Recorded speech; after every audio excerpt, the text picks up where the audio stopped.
Huh. Huh? You know, I will say, I never want to paint another vehicle the way we did that one. I, yeah. I mean, I get what he was going for with it, but seriously, that was not the right way to paint a vehicle. Um, No, and like it doesn't necessarily look bad, but at the same time, it could have been done 10 times better. well, it could have also been done far easier if he had used the correct. I mean, okay, spray pans are good. Spray pans, spray cans are good if you're doing small-ish projects, right? Yeah. But doing a whole vehicle with spray cans, that's yeah, not smart. No.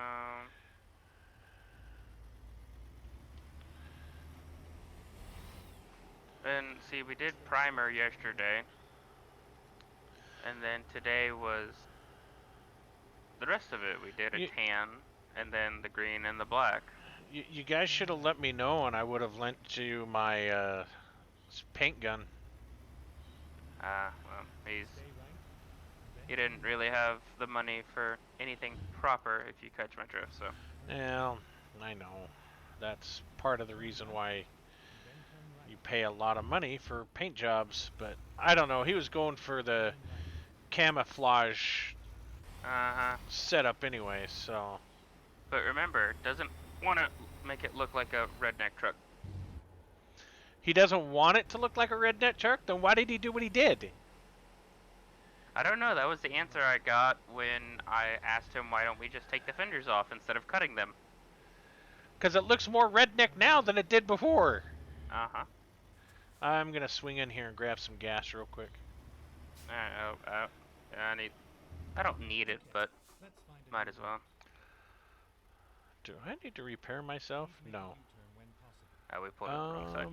Yeah, I was gonna say, I think I moved the wrong way!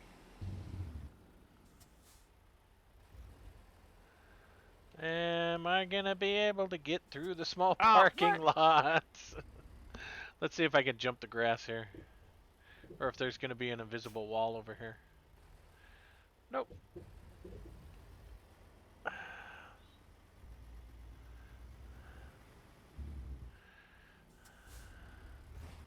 One of these days I'll learn how to drive a truck. I am not a professional truck driver, but I play one on the internet.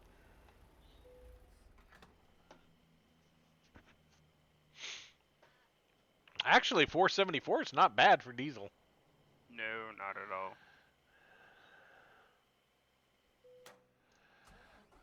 I guess I did need it. 162 gallons. Yeah, I took 130, so. So, where's the home location of this job we're doing? We're getting there. Just, Okay. follow me. Yep.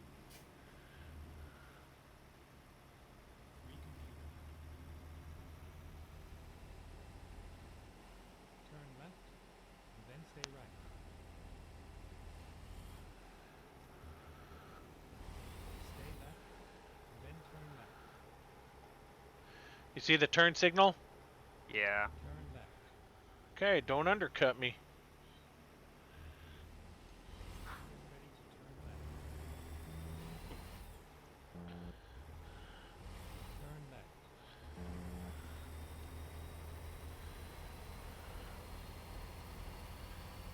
Mm. 27 miles? Holy cow.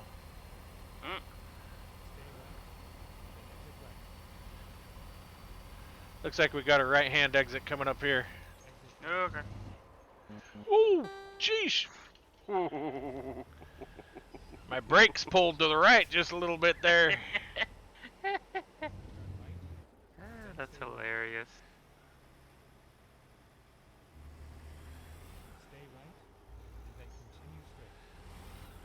Oh, so I learned a very important thing about driving manuals today.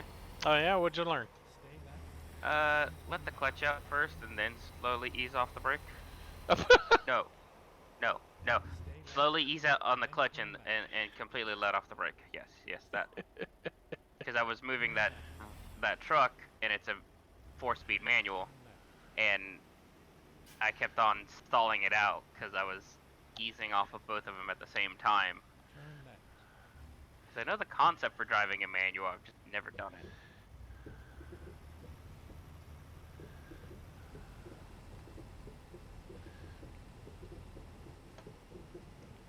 I think my front tires are bouncing a little bit.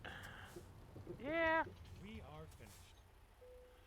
Alright, taking this job. If you want to go in and accept it. Ready to roll. Oh, great. Let's come this way.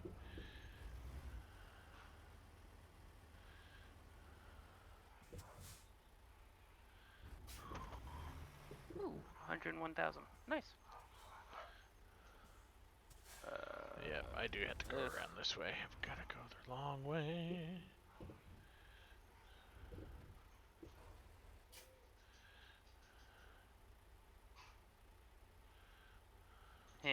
Snub-nosed truck. Yeah, you and your special truck. Time to get the job done.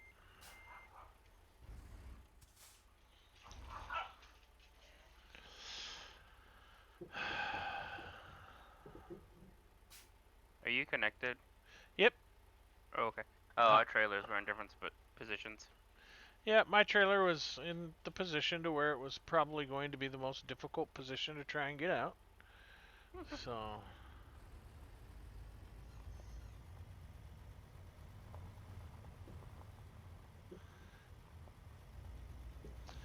Alright, you ready for this? Yep. 1,600 miles. Oh my god. And I didn't put the music on. Oosh. You can listen to music. I can't because I'm streaming. I'd Yeah, get and you're copyright strikes. Yeah. Turn right.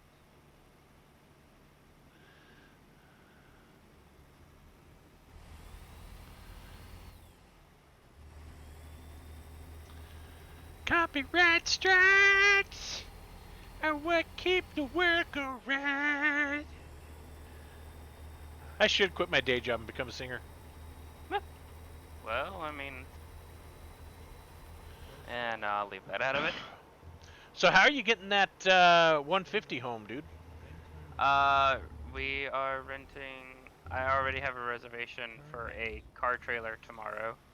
And we are possibly going to use my friend's father's 2500 Cummins. Okay. So Yeah. are you gonna just dolly the back end of it, or are you gonna put the whole thing up on a trailer? Whole thing up on a trailer. Okay.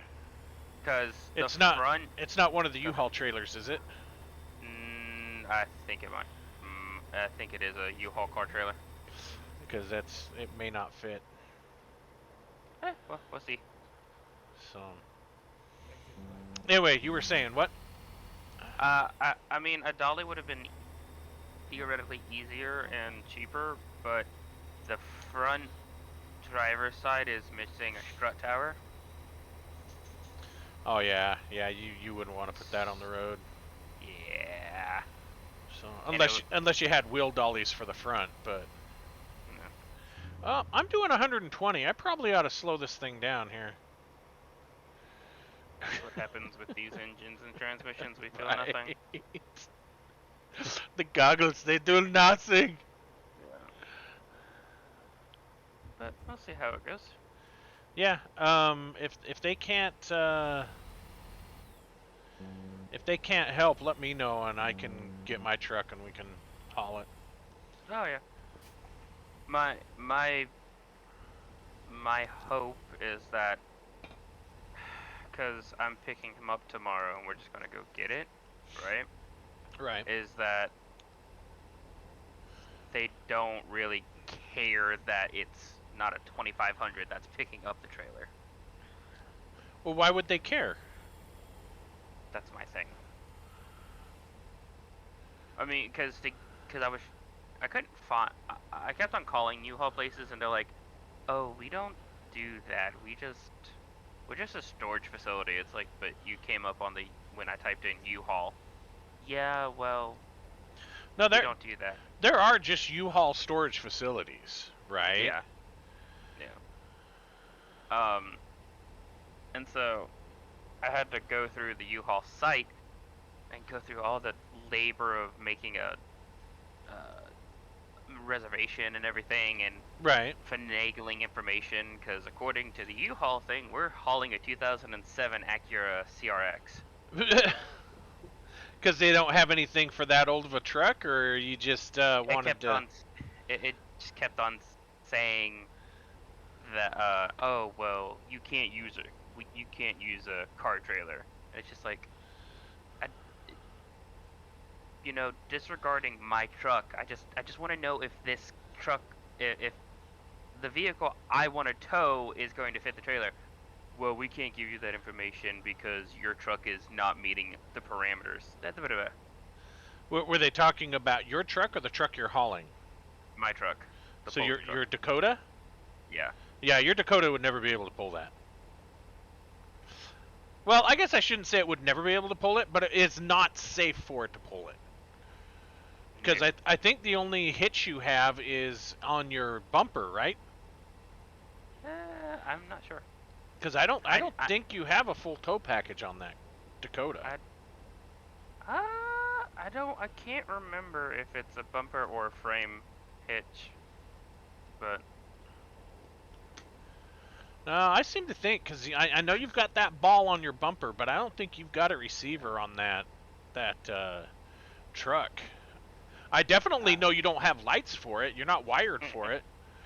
So, no, having the 2500 is better. So, yeah. And I thought about you, but I was like, you're gonna be at quote unquote work, so. yeah. And then of course Friday something's gonna happen. Well, Oh, yeah. probably Saturday or Sunday something's gonna happen. Huzzah! Huzzah!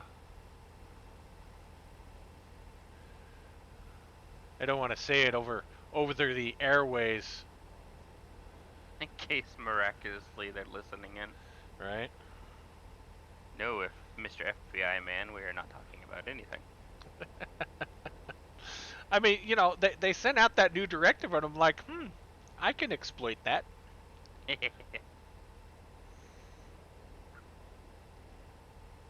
So, yeah, that's what we're doing. Stay left. Stay left. What if I don't want to stay left?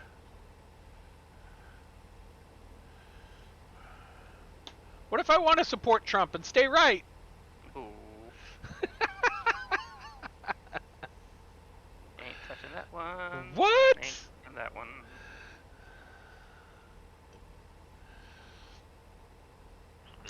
Oh, so, random tidbit. Well, I was working on Stay right. the other day when we were cutting fenders on that truck.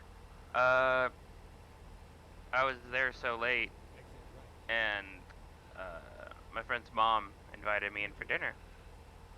And of course, I wasn't going to deny. I wasn't going to say no because it was rude and everything. But I had chicken livers for the first time, and actually, they're pretty decent. No, yeah, the chicken livers, chicken heart, stuff like that. They're not bad. The gizzards are some of the most succulent parts of the chicken if you can cook them right. Right. The problem is a lot of people just don't know how to cook them. So Yeah, when she said liver, my last experience with liver was cow liver. So I was expecting that irony, taste, and it didn't have an irony taste. no. The texture wasn't grand, but I mean, what do you expect out of liver? I mean, it's not exactly a hearty muscle. But I don't know if my cruise control is on or not. It's not on. There we go. what are you locked in at? 86.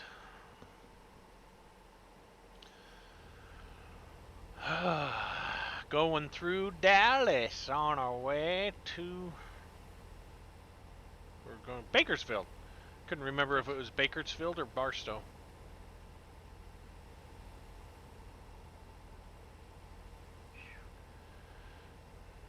Stay right and then turn right. Stay right and turn right. Oh no. Hmm. Wichita Falls. I hope we can take this at a high speed because I don't really want to slow on down. Like it's going to really affect you. No, it's not, but The premise. it's the idea. You get better gas mileage the less you have to throttle. Oh yes, Mr. Millionaire over there worried about gas. What? What? Millionaire? What?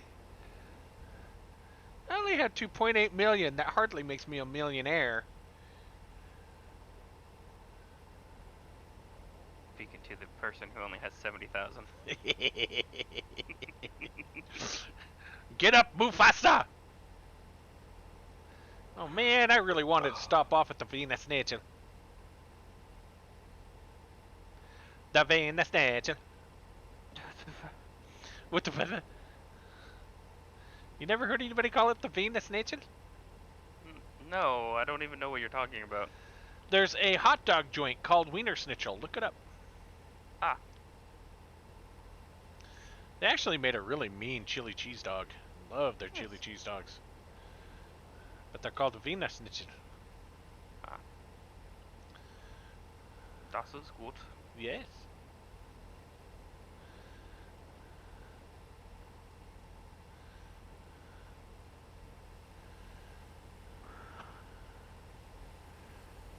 I do like the sky in this game. It's so Mhm. pretty.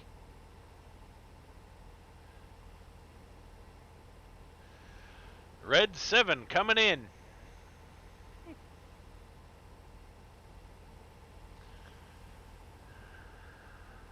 Hey, look, we've already knocked out 300 miles. Yeah. We had tacos for dinner. What'd you have? Dinner is currently being cooked. We had tacos for dinner. What are you having? I ain't got no clue.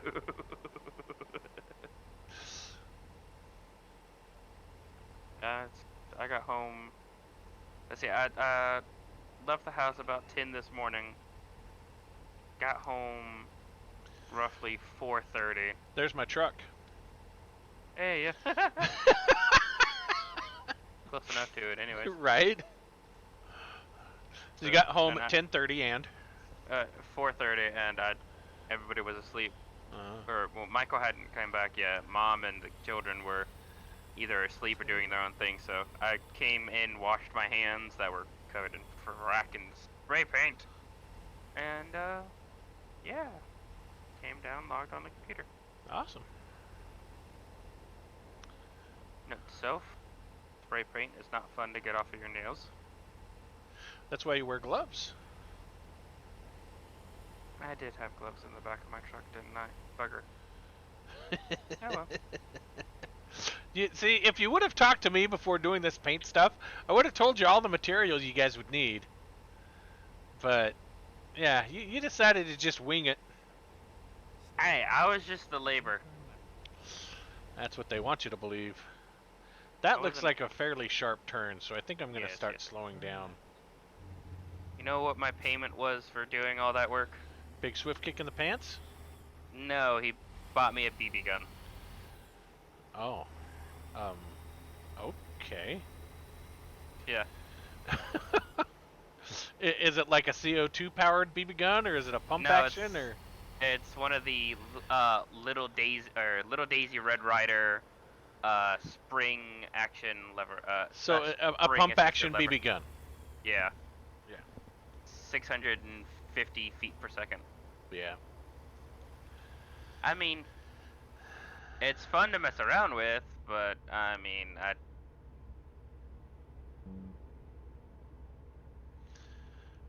would have appreciated just like working off the labor for the truck.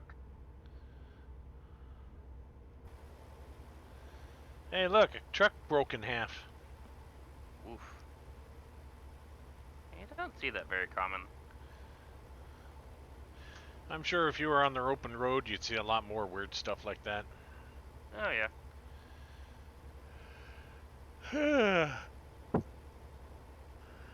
Did you guys ever get that wheel toe issue resolved? Apparently they're working on it.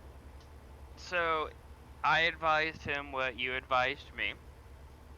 And then his father just threw all of it out the window and told him to go get these adjustable ball joints that oh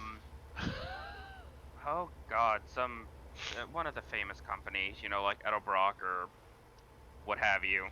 One of the famous car companies makes that way he can uh, essentially adjust it like a coilover. And in my head, I'm like, that's really not going to work. But okay, if you want to spend $300 on it, then fine, it's your money. Because what I suspect has happened is when they hit that parked car, Yeah, it tweaked either the axle just enough to where the driver's side is sitting. I mean, even like a quarter inch to a half inch back from the other side. So the axle's kind of sitting skewed just a hair, right? yeah. So that's what I suspect has happened.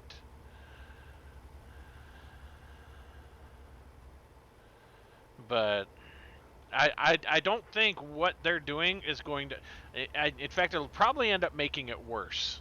What they Yeah. need to do is take measurements front and back, side to side, up and down, and use plumb bobs and see if that axle is straight. Because I don't think that axle's straight. Just looking at some of those pictures and the way everything was sitting, it doesn't. I don't think that axle's straight. No. But And with his complaints of open road speeds, I don't think it is either. But alas. yeah.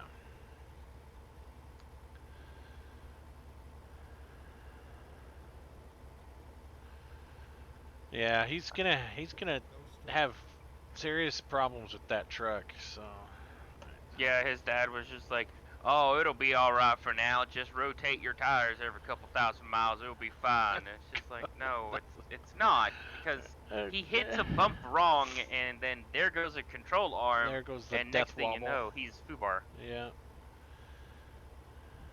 Are they? I mean, is this gonna be just a mutter, or is it actually gonna be an on-the-road truck? It's right now. It's his daily driver. Yeah, that's if they were just gonna use it for like mudding or whatever, I'd say great. Who cares? Yeah. But if it's gonna be on the road, man, you gotta make sure that stuff is safe. Yeah. You know, I just. This is the this is the difference between me and him. And this is what I was telling him, because like he's got a bike that the tag plate broke off, so he lost the tag for it. And I'm like, my stuff isn't exactly fun, because it's not super fast, it's not loud, it's not any of those things, right? But hey, at least it's reliable and it's legal. Yeah. Now. After what? Almost a year? I got it done. It's fine.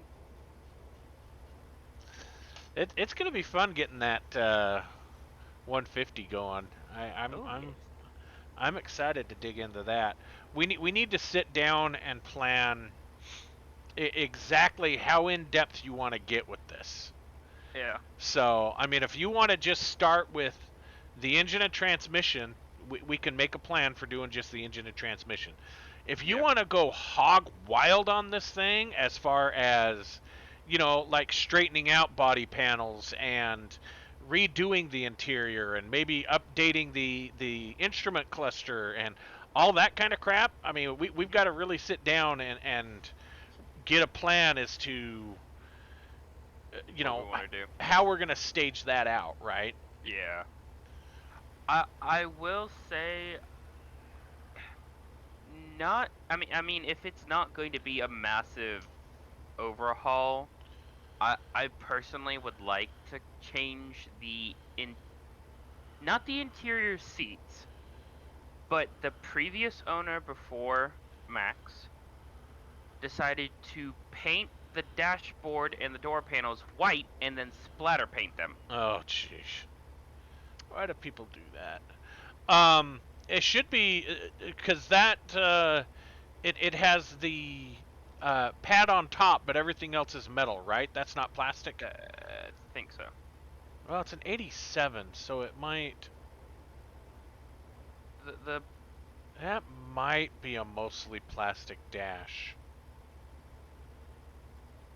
I don't know. We'll have to dig into it. My biggest thing is going to be trying to get the driver's door to open. Why won't it open? Apparently the previous owner got into a fight with somebody, slammed their head into the door, and broke or jammed something in the door, and now the driver's door will not open unless you, like, donkey kick it from the inside. Go straight. Hmm. Yeah. So is That- the door dented? On the outside, yes. But I'm pretty sure that's an easy to fix in. And then exit right. You know, just Yeah, I think we could some- probably just get over that by either pounding the door out or getting a new door. yeah. Okay. That's fine. I mean, I don't think there's really any electronics that run through that door panel. Oh, if anything, it's probably just speakers. If that, I don't think there were even any lights in those doors. No, no power windows or power mirrors. So Yeah. we should be complete analog. Yeah, that's why I say, if anything, you probably just have wires in there for speakers. Mhm. So, I guess I tweaked my buttons. what happened? Did you wreck? I- And then exit No, I started falling back. Oh, I guess I accidentally hit one of the buttons and took my cruise off. exit right. I don't want to exit right because you're just. I don't know why this thing wants me to exit all of these highways and then get right back on the highway. I don't get that. I don't either.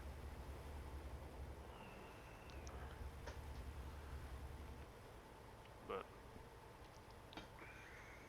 Are you excited to get the truck? I am. I mean, it's. I'll be the first to admit that it's a mess, Well, yeah. and that it needs a lot. But honestly, having something like that it gets me all giddy. But the frame's not rotted out. Nope. The thing's straight as far as I can Mhm. see, right?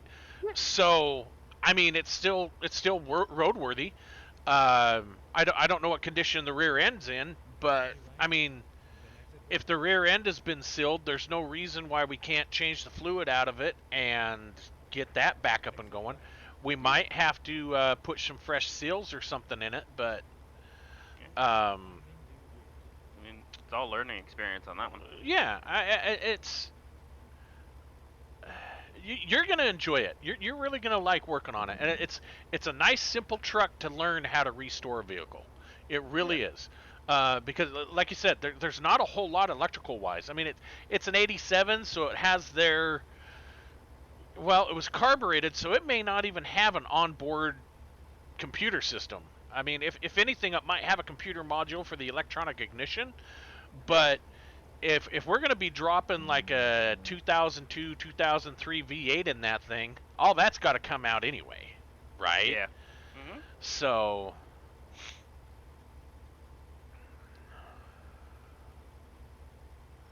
He did say something, because I was like, so what do we have to do to get it back on onto the trailer, besides put the front wheels back on?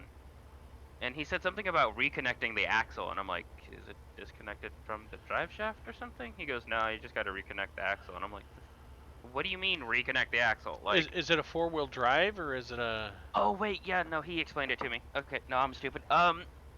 Apparently he was going to pull the axle on that truck when he got it, Which axle? and the rear axle, and he broke the U-bolts on it. Oh, so he's trying to pull out the rear diff, Yeah. and he broke the U-bolts. Yes. Okay. So, well, Honestly, if you guys do it gently, you should be able to drag it up on the trailer without even having that rear diff pop out from underneath it. Because the leaf spring should mostly hold it in place.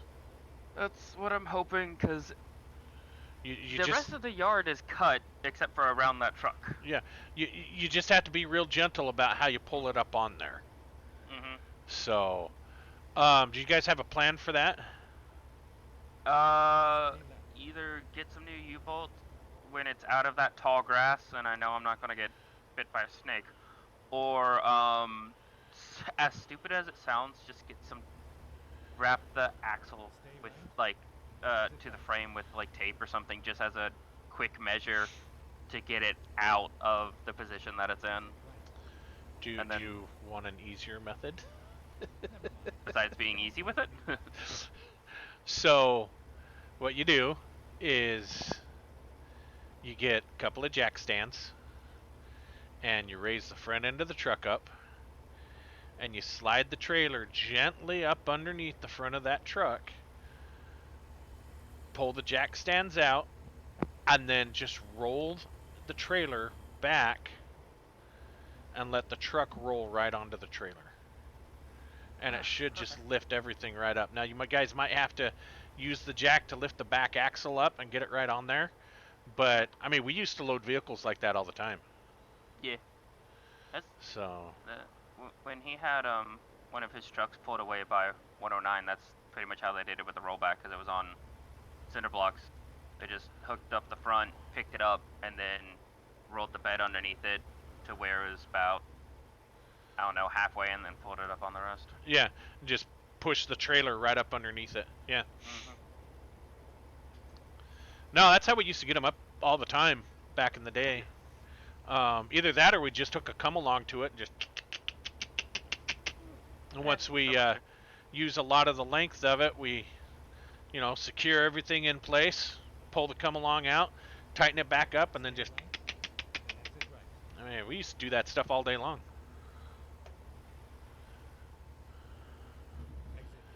I think we need this exit. Who? I hope this isn't going to take us around, down, around, or up and down town. It was telling me to stay on the highway. Yeah, that's exactly what it's going to do. Yeah. Screw I didn't you, damage Sabu. your truck, did I? I didn't even feel you hit me. Okay, cool. I barely tapped your driver's side trailer fender. Well, nothing came up saying I took damage, so I think you're okay. Neither did mine, so. People texting me at the wrong time. Don't drive and text at the same time, buddy. The other thing you guys could do is get a tow strap Uh-huh. and secure the trailer so that it doesn't move, Mm-hmm. and then hook the tow strap to the truck and use the other truck to kind of pull it up on there. Yeah, that's... His original plan for getting it out was... He pulled, his blue truck that he blew up out of the yard with his Ranger. So... That was his going plan, was just pull that black truck out from where it is with the Ranger, and then position the trailer between the Ranger and the black truck and pull it up onto the that way. I think it would be easier to push the trailer up underneath the truck. Oh yeah, I mean, most definitely. So, I mean, if he's got a nice big hefty tree that he could back that truck up against, Mhm. just put the truck right up against the tree so that as the trailer comes up underneath it, that tree is forcing it up on the trailer, right? Yeah. 'Cause you don't want anybody standing behind that thing trying to hold it in place. Oh Lord, no. So, Yeah, we'll figure something out, hopefully. we just used to use a car with a tire in between. put the car there, put the tire, put the bumpers together, and then we just run the trailer right up underneath those things. Did it all the time. Sacrifice a tire, baby. Yeah, we did a lot of sketchy stuff.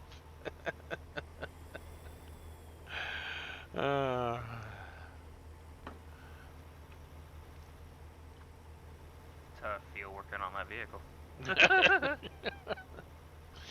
No, we haven't done too many sketchy stuff on your truck yet. Oh, yeah, yet. You just wait till we start doing some restoration on that D150, man.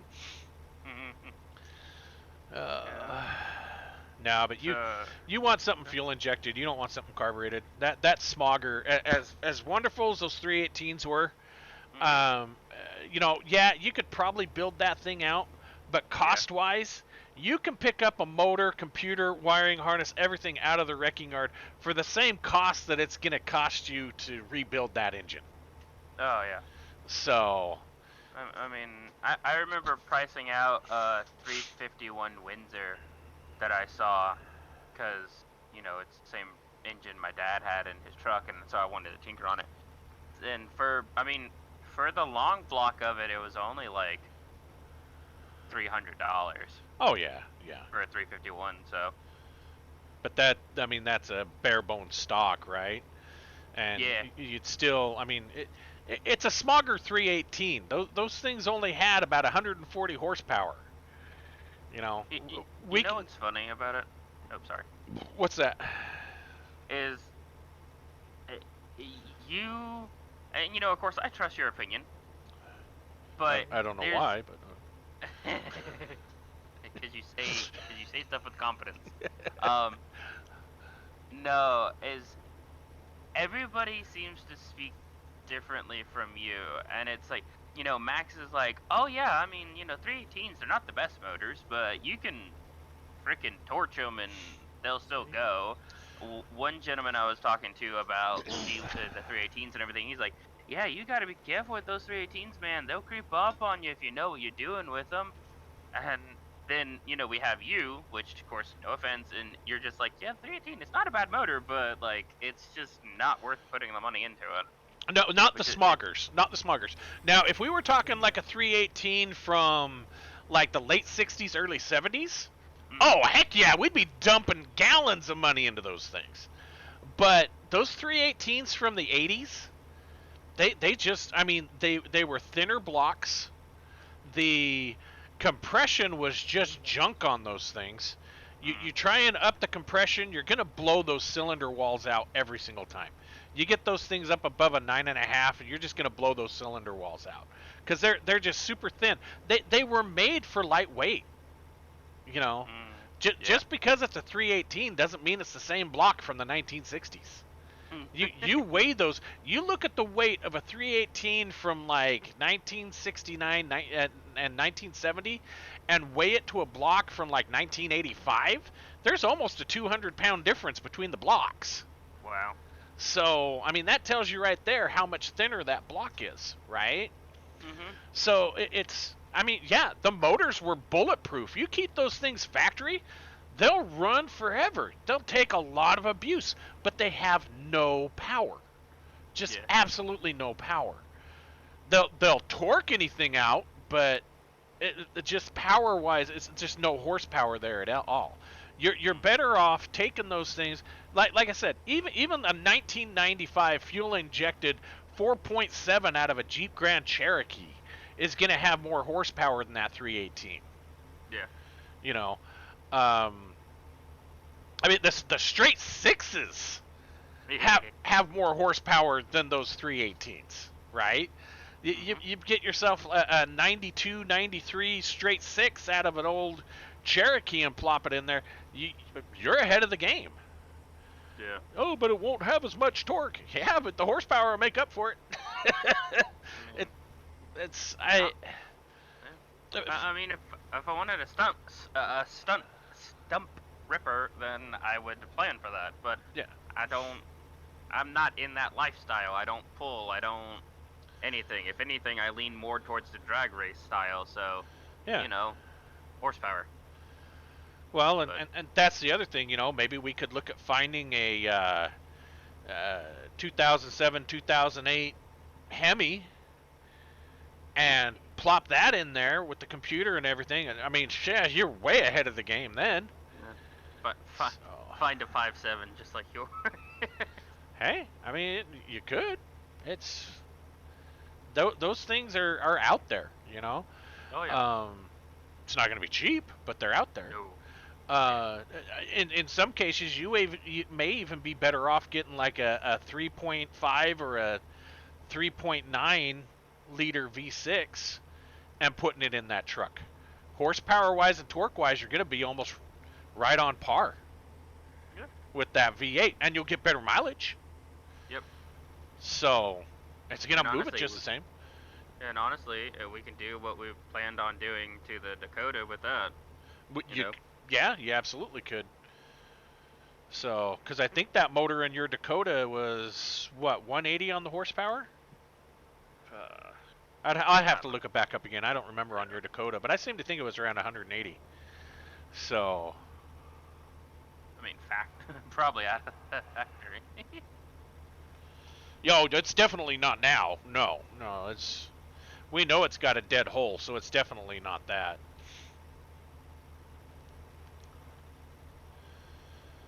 What was our time frame for getting that thing there? Sunday. Yeah, we're way ahead of the game. We're supposed to be Friday at 3 o'clock in the morning. Once we get in California, that number's really going to start dropping because we're going to be doing 85 when it's supposed to be 55. Mhm. Yeah, so we'll have to have to crunch some numbers and look at a few things and Yeah.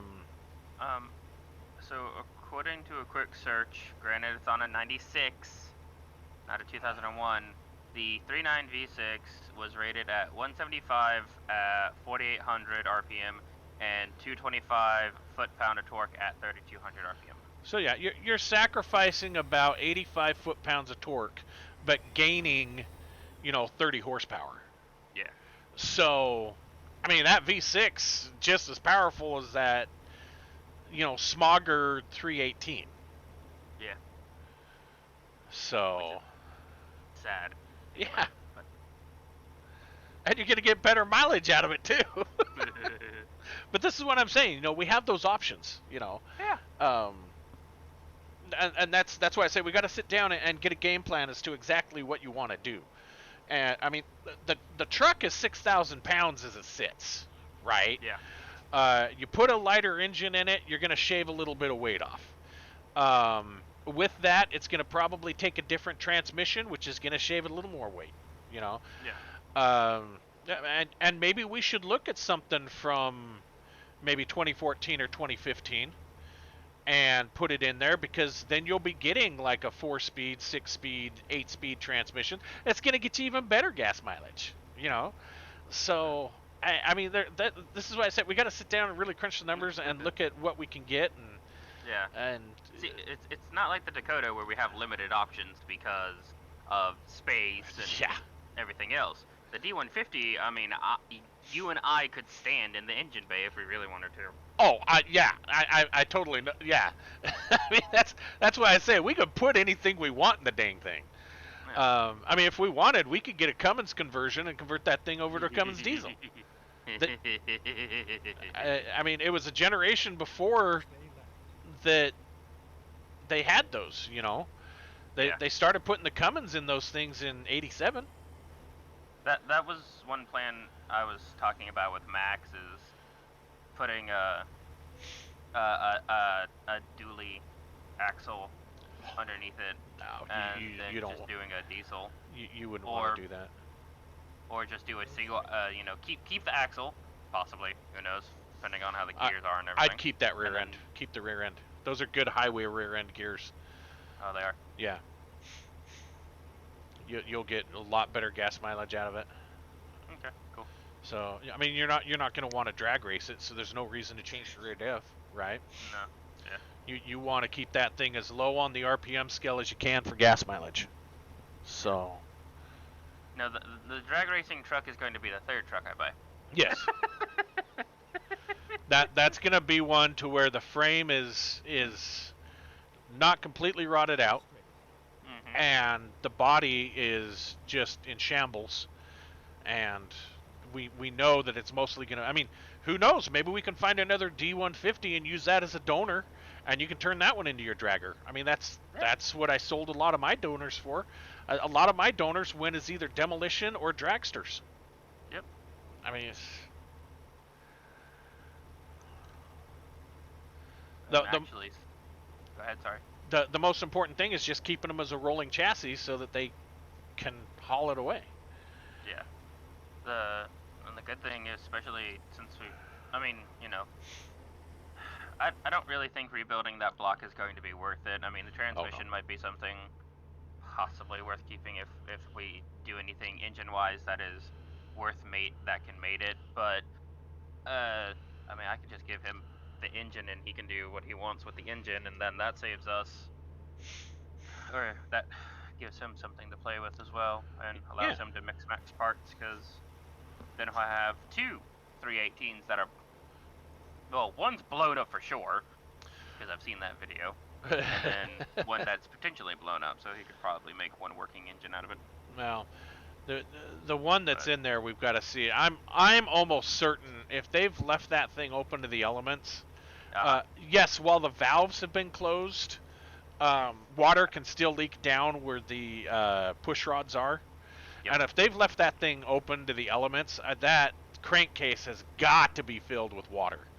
I mean, you've got to have a ton of water in that crank, and if that's the case, all of the connecting rod bearings and crank bearings are going to be completely rusted anyway. Yeah. So it would be a complete restoration. Oh yeah. You'd probably only be able to salvage the block. You might be able to turn the crank, but you'd basically just be salvaging the block and possibly the heads. Yeah. So, and this is why I say it's going to be cheaper for you to just get a motor out of a wrecking yard and just do it that way. Then that way you can have a computer that's going to be your engine management system. It's not going to be that hard to put O2 sensors into the exhaust, I wouldn't think that you'd even need to run CATs, or we could even go in and do the CAT bypass on it. I mean, it's an 85. It doesn't have to meet emissions. No. So, in fact, putting a more modern engine in it is going to improve the emissions, even without a catalytic converter. So. And also that way, I mean, depending on what we do exhaust-wise, we can control where stuff goes too. Because, honestly, I really despise the way they did the exhaust on the 3.9 Dakota, because those two sensors are a royal pain in the. Yeah, well, and I mean, if we have to add O2 sensors, you can put a simple CAT right up in there. The aftermarket CATs, you can go with any one you want. Most of those will already have the O2 ports drilled for them. So you just put those in, and bada boom, bada bing, you're done. Yep. So, is this telling us to stay on the road, or do we got to turn here? On mine, it's staying on. All right. Yep, 40 Los Angeles. That's what we're going to do. This is having me go up into Flagstaff and do the little loop around and blah, blah, blah. And one of my biggest things is that the thing for sure, no ifs, and or buts, is... Sorry, I was looking at my map. You're good. I would like for it to ride nice. I know that's a tall order for what it is. No, that's cakewalk. That's a total cakewalk. There's two methods to that, and that's why I say we got to sit down and decide on that. We can either do coilovers in the back and the front, or we can airbag the whole thing. The airbag is going to give you the softest, smoothest ride. Aren't those decently expensive systems? They can be. Oh, okay. But if you pull them out of like a Lincoln Continental, they're pretty cheap. Okay, fair. You can source parts from a lot of different places. And that's also the good thing about the D150 build is it's going to be like that Johnny Cash song, You got it one part at a time, and Yep. 59, 60, 61, 62, 63, 64, 65. The biggest problem is just remembering what parts came off where when you go to get or order new parts, right? Yeah. So, like, I think I'll just keep keep a list when we do that. Oh, you're gonna have to. You're absolutely gonna have to, because if we get a good motor off of one vehicle but can't find a decent trans, we have to get a transmission off a different vehicle. Those are two different parts right there. Yeah, they may made up, but they're two different parts, right? But yeah, and then you go to the auto parts store. Hey, I need I need a transmission for an '87 Dodge D150. All right, what motor you got in it? Well, I got a It's a 5.7 liter Hemi.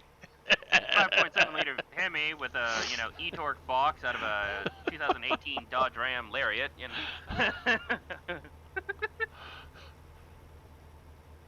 If we found one that had that e-torque box on it, man, that thing. You would need to look at anything 2019 or newer, and I can guarantee you're not getting any of those for under 10 grand, even out of a wrecking yard. Yeah. Because of just how new those things are. And I'm also sure how it's gonna come with a whole lot more wiring and computer management too. Absolutely, and this is what I'm saying. We want to stick somewhere around that late 90s, early 2000 line. Yep. Because if you go anything higher than that, you're going to get into a whole new mess of trouble. Because once you start getting past 2010, the whole OBD system, I mean, pretty much controls everything right down to the freaking light switches in the vehicle, right? Yeah. So you've got to. I don't think we want to go anything past like a 2008, 2009. And we probably wouldn't want anything older than like a 95. Okay. So. I guess so. And I personally don't have any allegiance to any. I mean, it would be cool if we kept it Chrysler, Mopar, but if we find something that's like the V8 side of the Lincoln or something like that, then yeah, I mean, if you wanted to go Ford, you could totally go Ford in it. You want to go GM? We could even go Toyota. It just depends. You find one of those V8 engines out of a Lexus. Let's put one of those suckers in there. But I think most of those are all trans. Well, I don't know. They did have some rear-wheel drive versions, so we might be able to get away with it. I just don't know how well that would mount up in transmission-wise. So. But this is something that we're gonna have to assess when it's here. Build a list and then just take a day or two or something like that, and go to pull apart and look at stuff. And have measurements. Have measurements on hand so we can measure, how does it fit here, how does it fit there, and calculate all that out, because that's where it's really going to matter, Yeah. Because we can definitely swap out motor mount settings and whatnot, but I mean, in most cases, they might have a bracket that we can put in there, or an adapter or something that is going to help for a newer motor, or I don't know. That's, like I said, this is all part of the planning phase, right? Yeah. And you sit down with your plan and you look at it and you evaluate it and you say, okay, what are we going to need? Are we going to need adapters? Will we not need adapters? Yeah. What happens if we run into this problem? Are we going to be able to easily fix it, right? So, that's all in the planning phase. Yeah. It's exciting. And then I start seeing the price of everything and get sad again. Well, but see, that's part of your planning phase, right? Yeah. What can we do to make it cheaper? Do we need to buy a donor, right? Maybe we find a 95 Jeep Grand Cherokee that was hit hard in the rear end. It has everything we need, and they're selling it for $850. Yeah. So, also, I mean, it might come with a nice interior. Well, yeah. I mean, as far as if I remember correctly, the pictures I sent you, the interior, like the seat itself, does not look bad. No, the seat doesn't look bad, and I'd really like to take that seat and have it refinished and recovered. Maybe even have some fresh stuffing put back in it. But yeah, definitely keep that seat, because that seat is a nice, comfy seat. It's not torn. It doesn't look like it's really been eaten up by any critters. How did the interior smell? Did it smell like a bag of wet socks or? I did not get a sniff of the interior because on the passenger side door there is a tiny tree and some other junk, and of Tiny course the tree. driver's side door does not open. I love that tiny tree. Yeah, you know, one of those, you know, No, I know what you're saying. That's yeah, yeah. achievement progress. Achievement gotta progress. Yeah, 1 out of 6 for Powell's Trail. Oh yeah.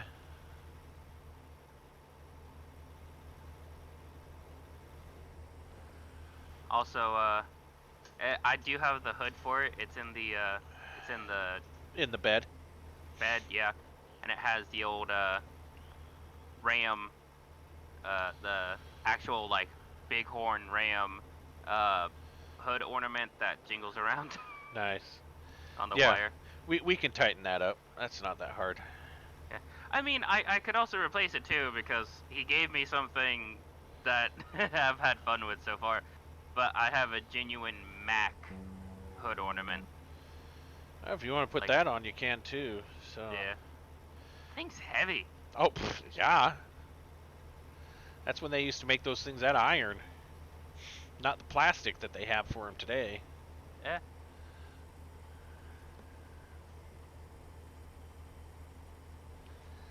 Talking those generations when, they were worried about fuel economy, but they weren't really worried about fuel economy. We want this truck to get better gas mileage, so what should we do? Well, let's put 5 extra pounds of iron on it. Right? We've got an engine here that's 170 horsepower. What are we going to do? Let's throw an 8,000-pound truck at it. Yeah, seriously. I honestly think this is going to be the heaviest vehicle I have ever driven or owned. Oh, yeah. Because the only vehicle I've owned and driven, well, yeah, I don't count like rentals or like U-Haul and stupid crap like that. That would be comparable would be my 89 GMC Sierra 1500 series with a 5.7 liter V8. Yeah. No, that was a big truck. Mhm. Yep, it even came with the extended bed on it too. So, that's what I learned how to drive in. Yep. Well, unofficially. Officially, it was officially it was a '97 Lincoln Continental. Yeah. So essentially the same thing, just different skin. Those Continentals are not small cars. No, they're not. Some of those weighted as much as your truck does. Yes. But they ride so nice and they're so comfy. Right? God, that takes me back to when we were looking for... You remember that Continental? I think it was a Continental. That we saw at that car dealership out by your house that they only had like 70,000 miles on it, never been smoked in. Are you talking the suicide door Continental, the 64? No. It was like an 02 or something like that. It was shortly. Was it when my Cobalt blew up? Can't remember. But you, me, and Kirsten drove around town to a couple of dealerships. Oh, And, yeah. Okay, yeah, I know what you're talking about. Yeah, the one that was just down there off of South Main. Yes, on like Bodenheimer. Yeah, and we Yeah. also looked at that Buick there too, didn't we? Was it a Buick? Yeah, because there was that Buick, that Continental, and then the other Yeah. dealership we had the Neon and the Yep. I want to say the Uh, Cadillac, wasn't it? Yeah, it was a Caddy. It was like a DeVille or something like that. Yeah, I remember what you're talking. Yeah, Yeah. that was like 3 years ago. Has it been that long? Yeah, Oh my god, where's time going? we've been in this house for 3 years. This So is signs that I'm growing old. yeah, we bought this house in 2020. I can't believe that, man. Seriously.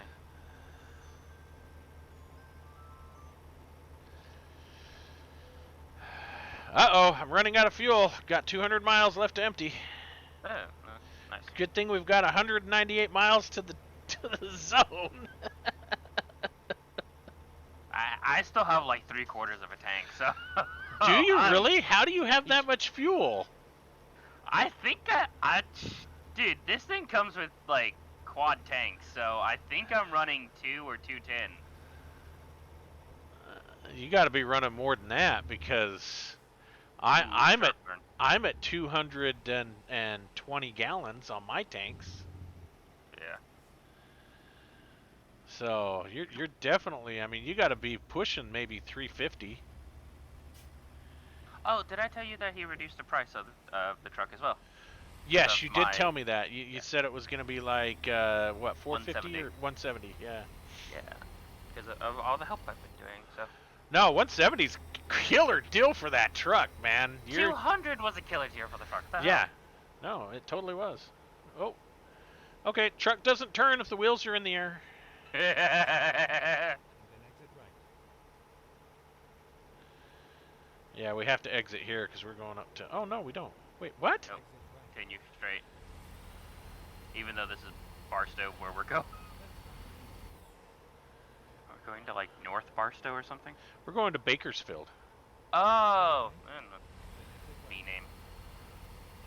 That's why I thought we exited there because we usually take the road back around to. But it's coming up this way. As I progressively go faster. Barstow. Then exit right. Bakersfield. Yeah, honestly, I am just above 1/4 of a tank on my gauge, dude. Quarter of a Yep. tank's better. You said 3/4 of a tank. Oh, my bad. No, quarter of a tank makes a lot more sense than 3/4 of a tank. My bad. I said they're I going didn't even 3/4. Holy crap! No, a quarter tank makes way more sense. I do also have my fuel economy, I think at like 3 or 4 on this, so Well, mine's maxed I out know too. that helps. Yeah. I have 170 miles to empty. Oh. Hello, pylons. I don't know how much damage I just did to my truck. I'm all discombobulated. I've got too much going on. I don't know what's happening. Alright, I didn't do that much damage. Okay.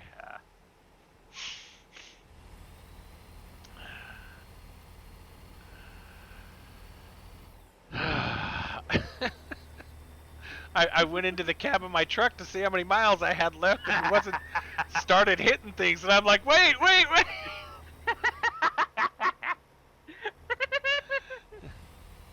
Oh, that's hilarious. Uh, So I never asked you. This is probably about close to a month now ago. What is like?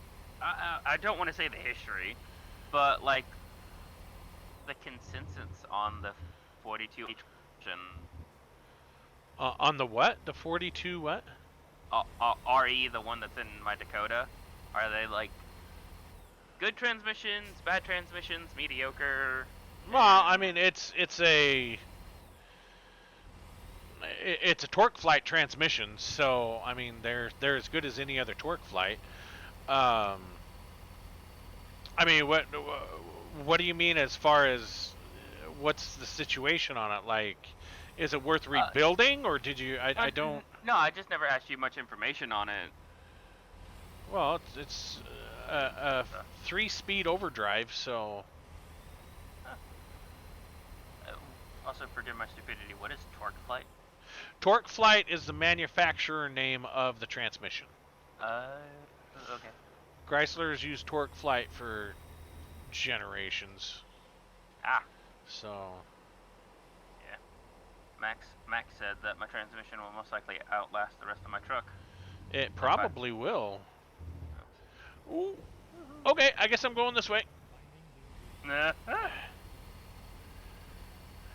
it wide there, eh? I couldn't turn. I almost rolled the truck. Doesn't help that I'm going almost 100 miles an hour. And this is a really sharp turn, so I probably ought to slow down for it. Uh-huh. Especially since there's bumper rails.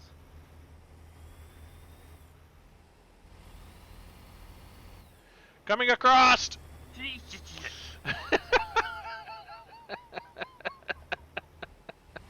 At least I warned you. Fair.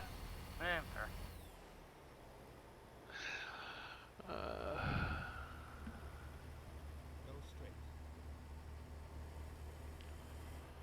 Yeah, I mean it's a solid tranny. You should.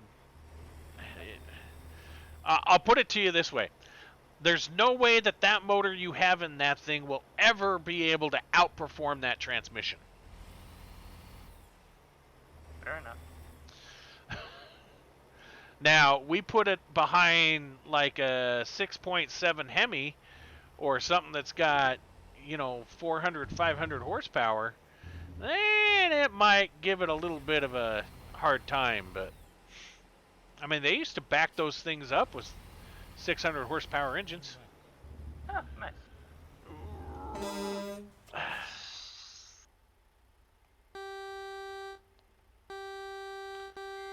You good? Trying to get this thing to go into reverse. That's how I felt earlier. Sitting there trying to get the gear stick all the way over to the right side so I can get into the reverse. I kept on. I stalled that Ranger 3 times. Oh, I think it's hilarious you don't know how to drive a stick. Like I said, I know the premise of it and everything. I've never had the actual experience because I've never had anybody who's had a manual vehicle. I thought about buying, ironically, it was like an 87 or an 88 Ranger, but my mom's just like, no, you don't need a manual, 'cause especially with your hip, and I'm like, Stay right. She doesn't want you to have a manual because that means she can't drive it.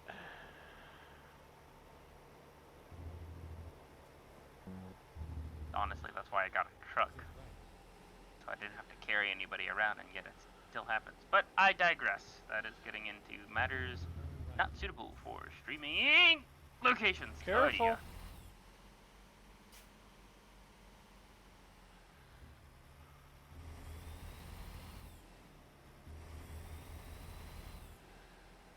Let's try and keep it around the speed limit here, huh?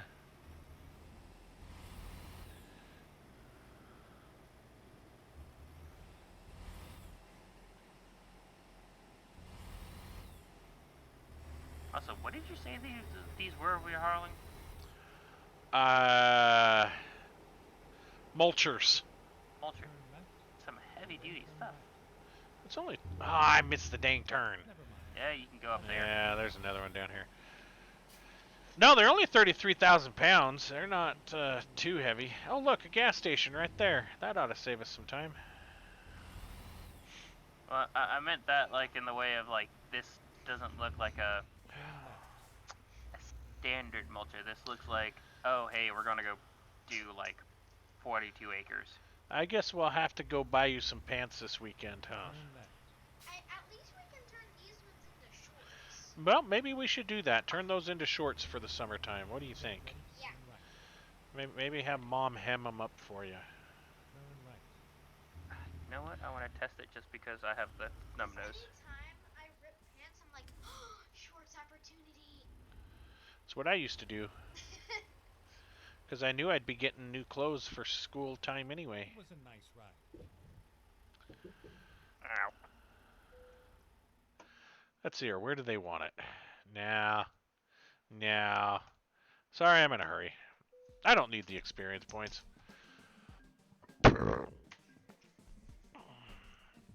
$155,000, baby. Did you like my stream?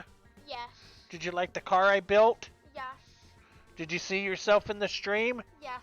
All right, go to bed. Because it's 8:09. You need to go to bed.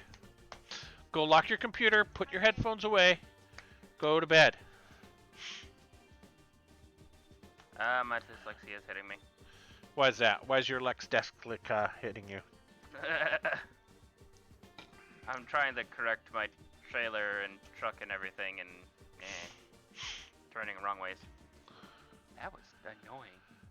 Annoying. Yes. Abilene. Hey, should I buy a new garage in Abilene or should I buy it in Amarillo? I don't know. I don't even have mine leveled up. Maybe I should do San Antonio or Austin.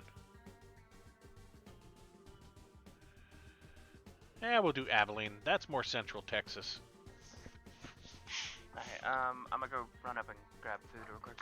Yeah, no problem. I'm going to be purchasing a garage, upgrading it, hiring a bunch of drivers, and getting some trucks. Okay. I might do it twice. Haven't decided yet. Abilene.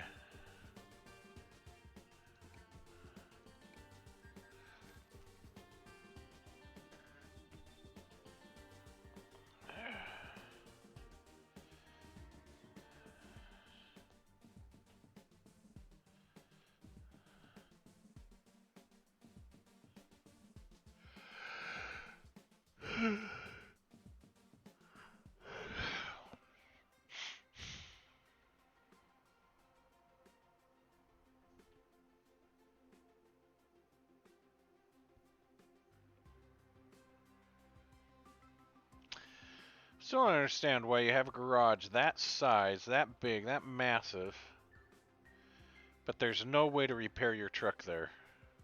I mean, they've got repair facilities. I don't know why I can't pull my truck in my truck headquarters and repair my vehicle there. I just don't get it.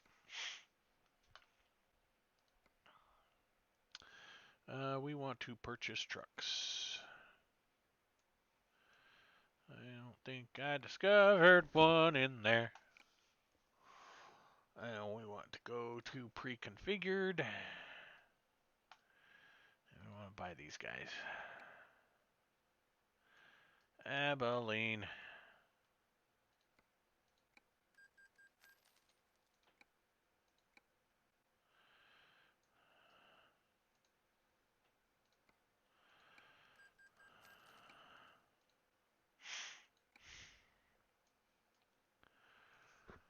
Abilene.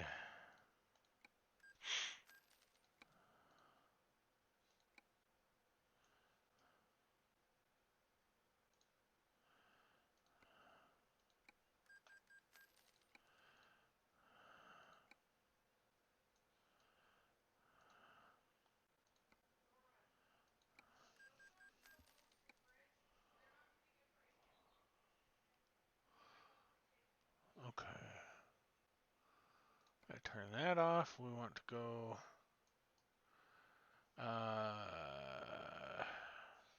recruitment center. Hire driver.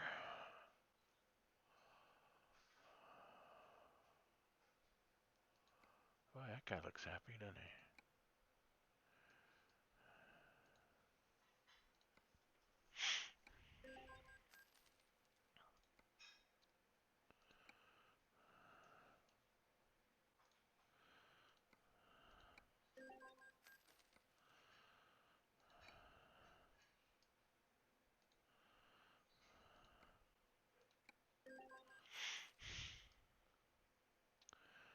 I get Paul in here.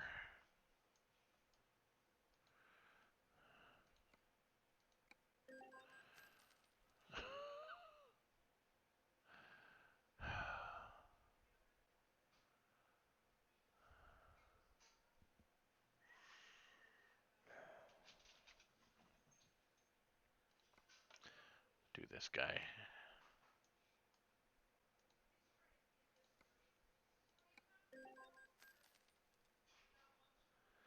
I should have purchased her. She just barely came on because she's got that. Alright, never mind.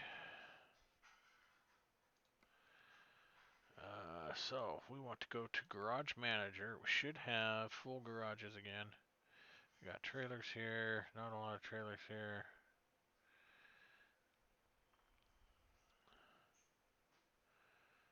What is my highest producing store? Salt Lake City. Gee, go figure. The store I'm operating out of. Imagine that. I'm back. Yep. Children are funny, by the way. Oh yeah, why is that?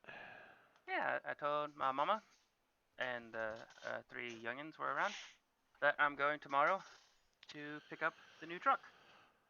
And they're all like, "Oh, you're getting a new truck? Does that mean you're getting rid of your old one and all this other stuff?" I'm like, "No." And, "Oh, well, does it run?" No. No. "Oh, so you're going to take your engine and transmission out of your Dakota and put it in this one, right?" No. No. I'm gonna park it where I park my Dakota normally underneath the carport and park my Dodge in front of that one. Because it's going to be a long time until I get that thing running. Well, it won't be that long. A couple of years. That Okay, I was fixing to say that feels like a long time. Meanwhile, I just completely spaced 2 years. Yeah, you remember when we were going to go look at that car? Wasn't it like like last year? No, it was 2 years ago, idiot.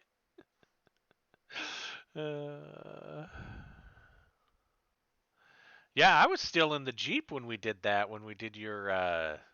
Oh my lord, you were. You still had the Commander. Ah, yeah. Jeebus, dude. All right, we want the. Why is Reading moved up to 1? I don't understand that. Hmm?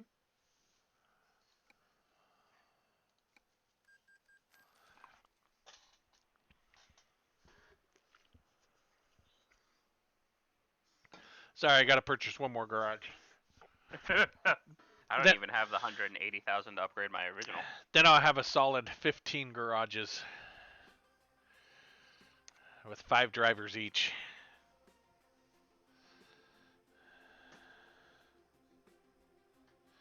Boom, boom.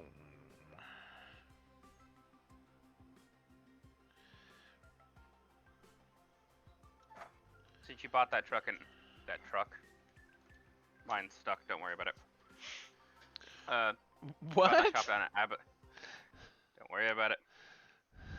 Since you bought that shop down at Abilene, I'm now listening to Abilene by George Hamilton.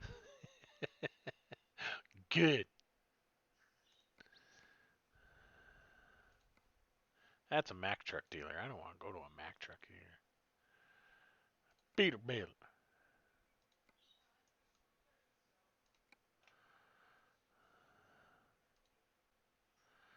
My configurations.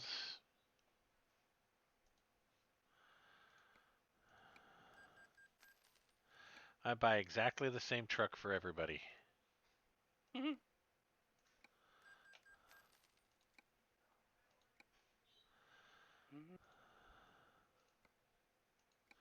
Because I know it's a good truck configuration. It will do pretty much anything they want it to do.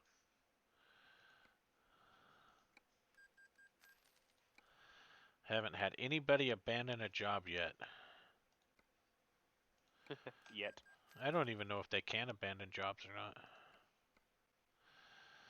Alright, we want recruitment agencies. Sure, hire a driver. We're going to hire her.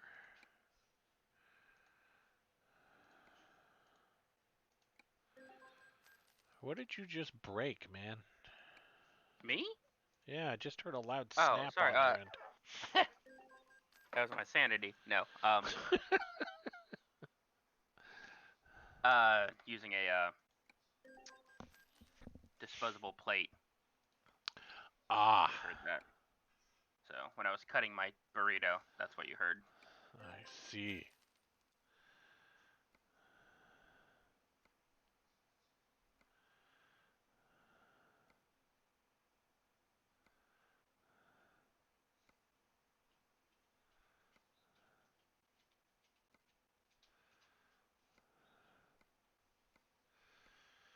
I wonder if there's a way to refresh drivers. I don't know. Maybe I should look at getting a job back at AutoZone or something. That way I get discounts on auto parts.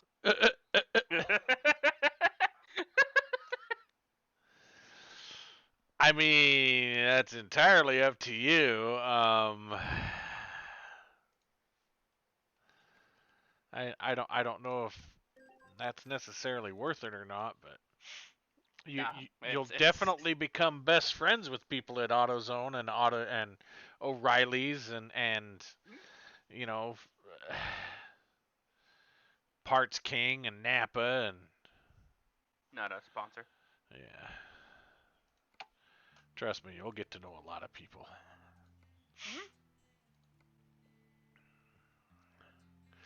All right, we're in Bakersfield. We're kind of in between Bakersfield and Fresno.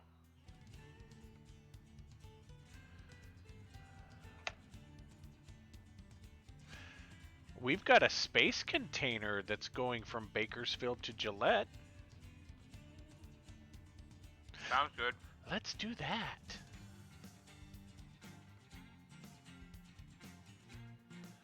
Drive safe. I'm going to go get gas real quick. Yeah, I am going to accept this.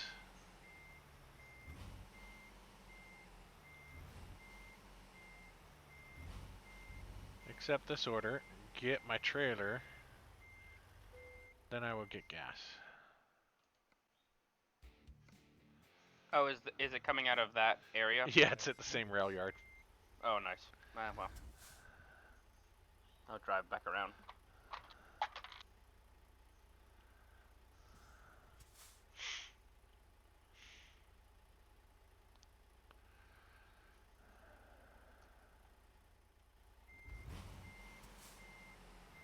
Well, from around 1/4 of a tank of gas all the way back up, it was 240.62 gallons. Okay, here we go. Fun. So I think I have like 300s on here. Seems about right.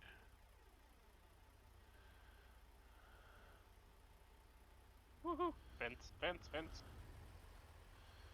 All right.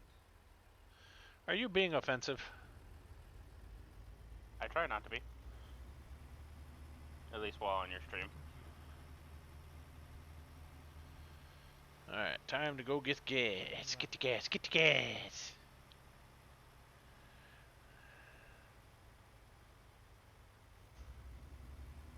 Watch, I run out of gas going to the gas station.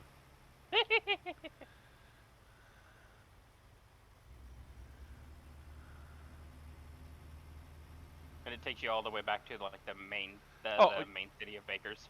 Yeah, it would. It would take me clear back to Bakersfield. Because that's where the nearest repair center is.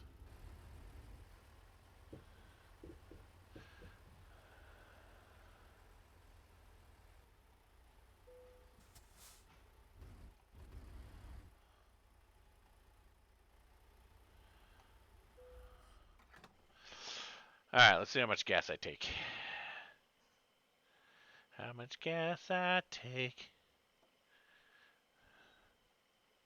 Because I did not have enough to make it down to my shop in Bakersfield to put gas in my truck. But I guess I could have probably just put 1 or 2 gallons in. That would have gotten me down there. Took Yeah. 195.77 gallons. Woo! And I've got 200-gallon tanks on this thing. Hey, you were pushing it.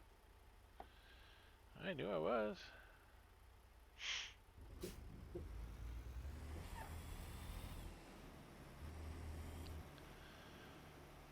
This is only 26,000 pounds. Yeah. It's lighter than our last load. Yep.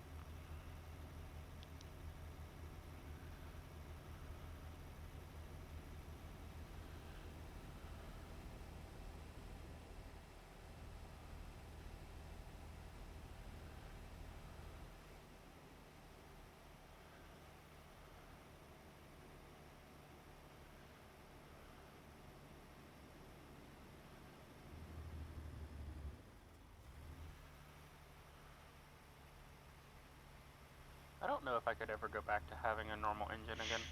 Probably not. I know I couldn't. Get ready to turn left.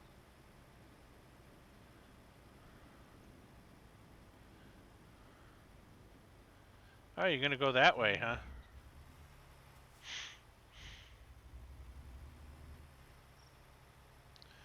You're just trying to get ahead of me, aren't you? No, not really. I always let you back in the lead anyway, so stay to your right.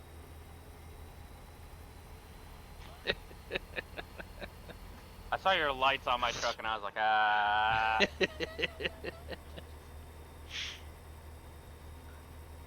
You're lucky I took that turn as slow as I took it. Red Falcon is about to die.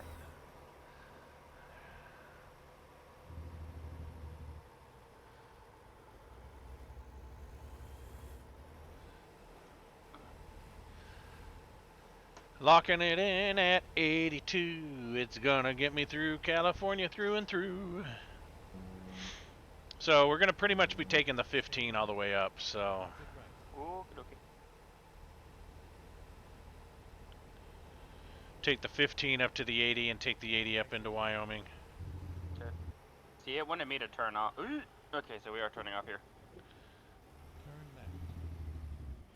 That's how we get over to the 15. I mean, we can still get there from the 99, but it takes a little bit longer. It kind of takes us out of our way.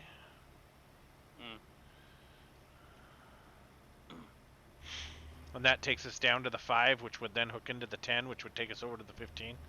And it just adds a bunch of extra miles. This is a little bit shorter because it takes us through downtown Bakersfield instead of around Bakersfield. Does this say Space Fork? Go straight. Probably. It is a space container. Yeah. I just didn't know if it was a joke at Space Force, NASA, or SpaceX. Probably a. It looks like it has the NASA symbol, so I'm going to say Space Force. Go straight. Which they're a joke any of themselves.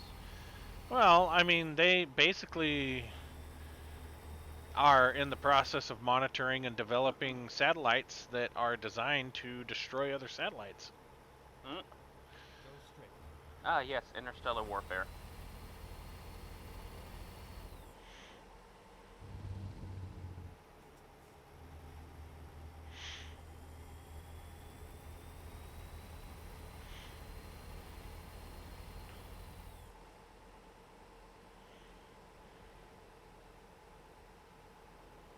Barrier!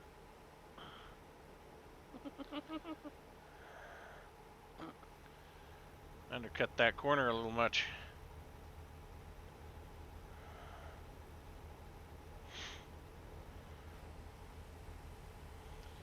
I'm holding it a steady 75.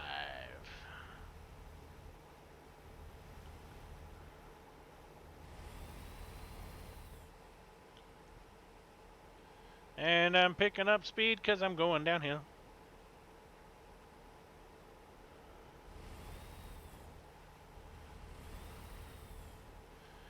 Leaning good.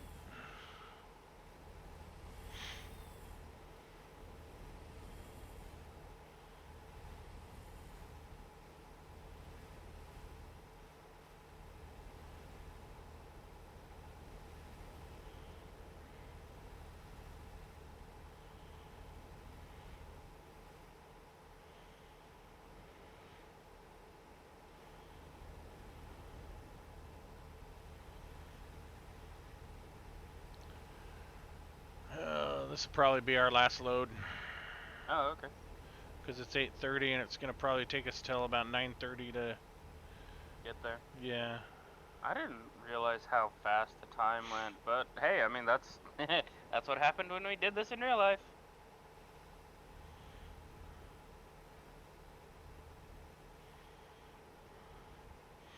Hey, we had fun on that road trip. Hell yeah.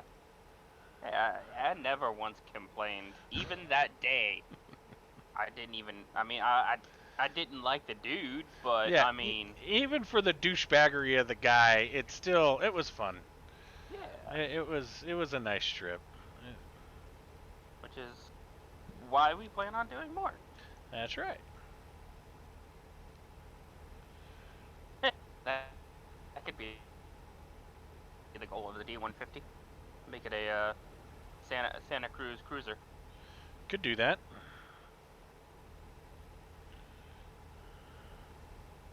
Would it be possible to find? I mean, technically everything's possible, but I mean, make it a I nice don't cruise. know if that was your microphone breaking up or if that was just you stammering, but I didn't catch a was- single word you just said. That's me stammering. I don't know what's wrong with my brain today, and it's gold. It really sounded like you were having mic issues. I'll add that onto my my repertoire of noises. But Anyway, I don't know.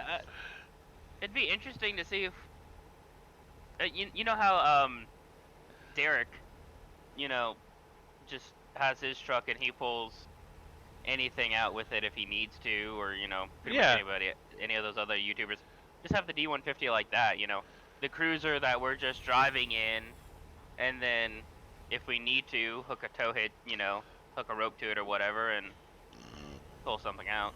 well, you put the right engine in that thing, you can tow quite a bit with it. I mean, those things were still good towers, even for the weak sauce engines that were in them. They were still pretty decent towers, Yeah. right? Yeah, you could definitely put a trailer on it and tow your Dakota around. That's for sure. The Dakota is the recovery vehicle. Right. The Dakota's the spare in case this one breaks down. See, most people carry spare tires or spare this. I carry a spare truck. Exactly. Hey, my truck ain't got no gas.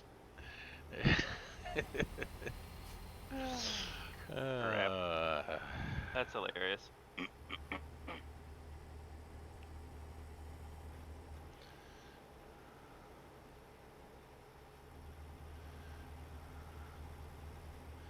Well, and you know, depending on what happens, maybe we might use your truck to go back and get the 64. Who knows? Wouldn't that be some like Awesome stuff, legendary? Yeah, that would be legendary. I'd almost like to head back and see what it would take to get that thing on the road and drive it out here, but I really don't think she'd be able to make the trip. She's pretty tired.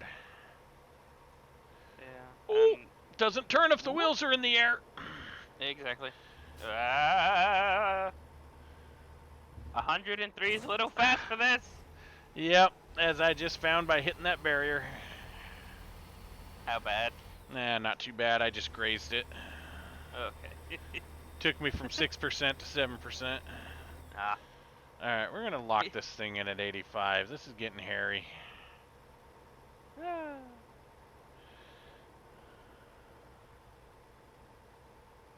Yeah. I just. I don't know. I hope that she's still in. I mean, it's a Utah car, so. Oh, it's a Montana car that came to Utah. Yeah. So it's I mean, the floorboards are rotted out. It's yeah. We're pretty much gonna have hopefully a frame and a body and go from there. Yeah, I'm gonna have to do a lot of repair work on it. Yep. So I'm gonna have to dedicate some solid time to it. That 361's definitely getting pulled out and redone, though. That's for sure. I think How were that's. those engines? Oh Sorry. man, that you want to talk about a stump puller? That motor came from the factory with 330 horse. Wow. So I'm definitely, when it gets back here, that's one of the things I'm definitely going to pull that motor and transmission and take the motor down someplace and have them completely go through it and freshen it up, and then maybe have the same thing with the transmission. That'll give me a chance to really get into the nitty gritty of the wires and everything else and Yeah. get it completely cleaned up and freshened and do a lot of the repair work that needs to be done. That way, when the motor gets done, it'll be ready to just slide right in. Yep. But I've got to pull all the hydraulics out of it for the convertible top, and I've got to repair a Oh, couple yeah. of ribs on the cage for the convertible top, and there's a lot of... Oh, yeah. I've got to drop the fuel tank down, completely flush the tank out, pressurize the fuel lines to make sure all the fuel lines don't have pinholes in it, which I'm pretty sure they do. Yeah. Because those are pretty rotted out, so I'm going to probably have to put all new lines in there and go through and pressurize all the brake lines, make sure the brake lines don't have leaks in them. So, but yeah, it needs a lot of work. Yeah. I have a list. I have a list from when I originally started working on it. I'm gonna have to go through the list again and see what else it really needs. But yeah, it's broke. Yeah. Well, I know you've done a whole lot more for me over the years than just what we're going to do on the D150, but you help with the D150, I'll help with the 88 or the Yeah. 880. Well, Kel's gonna help too. He really wants to Yeah. work on that car. He's starting to ask about it again. Every time he sees a picture of it, he's like, "Dad, I want that car back." So I kind of want to get it back here and get working on it, so it's ready for him to do some test driving in. You know what I'm saying? Yeah. So Hey, that. I know it don't mean much amongst the younger kids nowadays and everything, but that would be one heck of a bragging right. Hey, what'd you do? You're test driving in. Yeah, I did it in a Chrysler 880. yeah, old Dodge Custom 880. I'm definitely want to look into doing a brake conversion on it though, and get rid of those humdrum brakes. Yeah.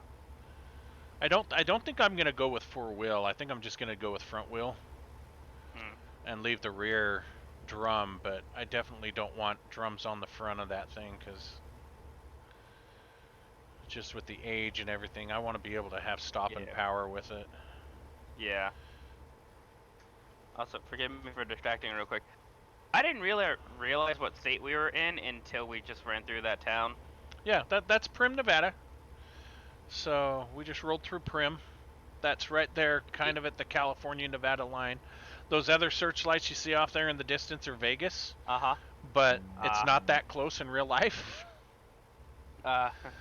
There's probably a good hour between Primm and, well, probably about 2 hours between Primm and Vegas. So Well, you know why it triggered in my head, right? have no idea. Fallout New Vegas. Oh yeah, yeah. That's the first city you go to is Primm. Yep. Hey, Las Vegas. Las my Vegas.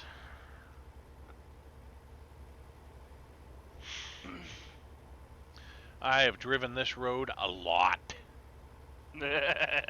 In real life, I have driven this road a lot. Flamingo Road. Huh. Yep. I had a friend who lived on Flamingo Road. Not in downtown Vegas.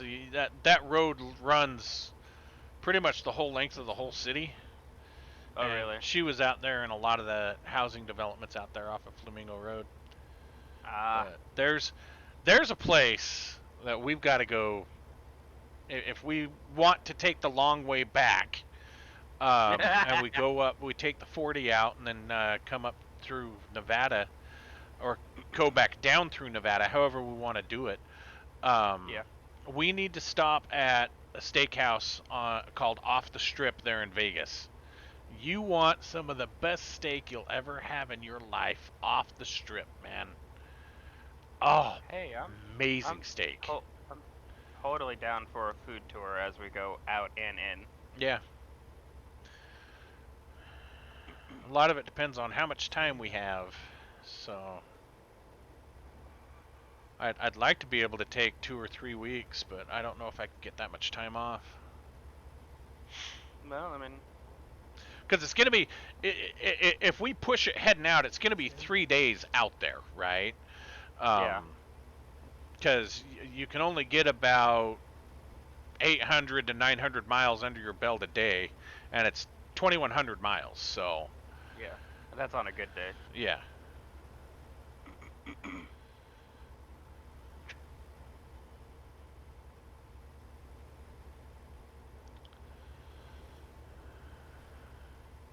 And if it's just you and I going, then that makes it even easier because we don't have to stop as much. But if I have to end up taking the whole family, yeah, it's gonna be a lot of stops. Oh yeah, no offense. I remember our trip down to the beach. So, yeah, the more Had fun, but the more people you add to the car, the more stops there are. So, yeah. I, This I, is. Go I ahead, sorry. I could make it from Los Angeles to Salt Lake in 9 hours Nice. when I was driving by myself. Uh With my family, it's 14 hours. huh.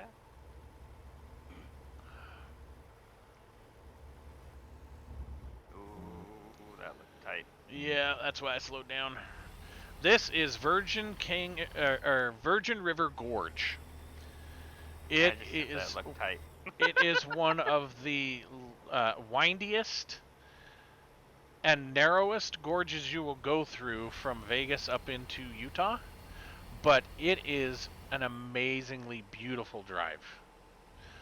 This here does not do it justice. I mean, those Oh really? those rock faces there literally are towering, 300-400 feet above you. I mean, Wow.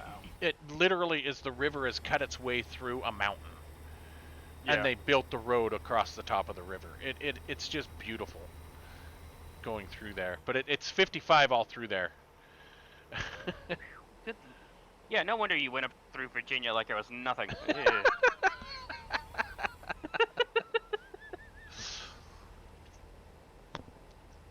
I still remember that.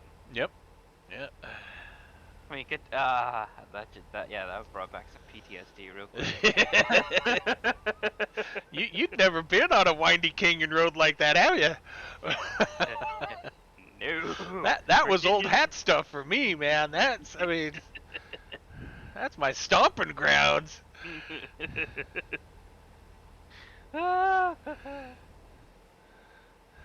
Oh wait, yeah.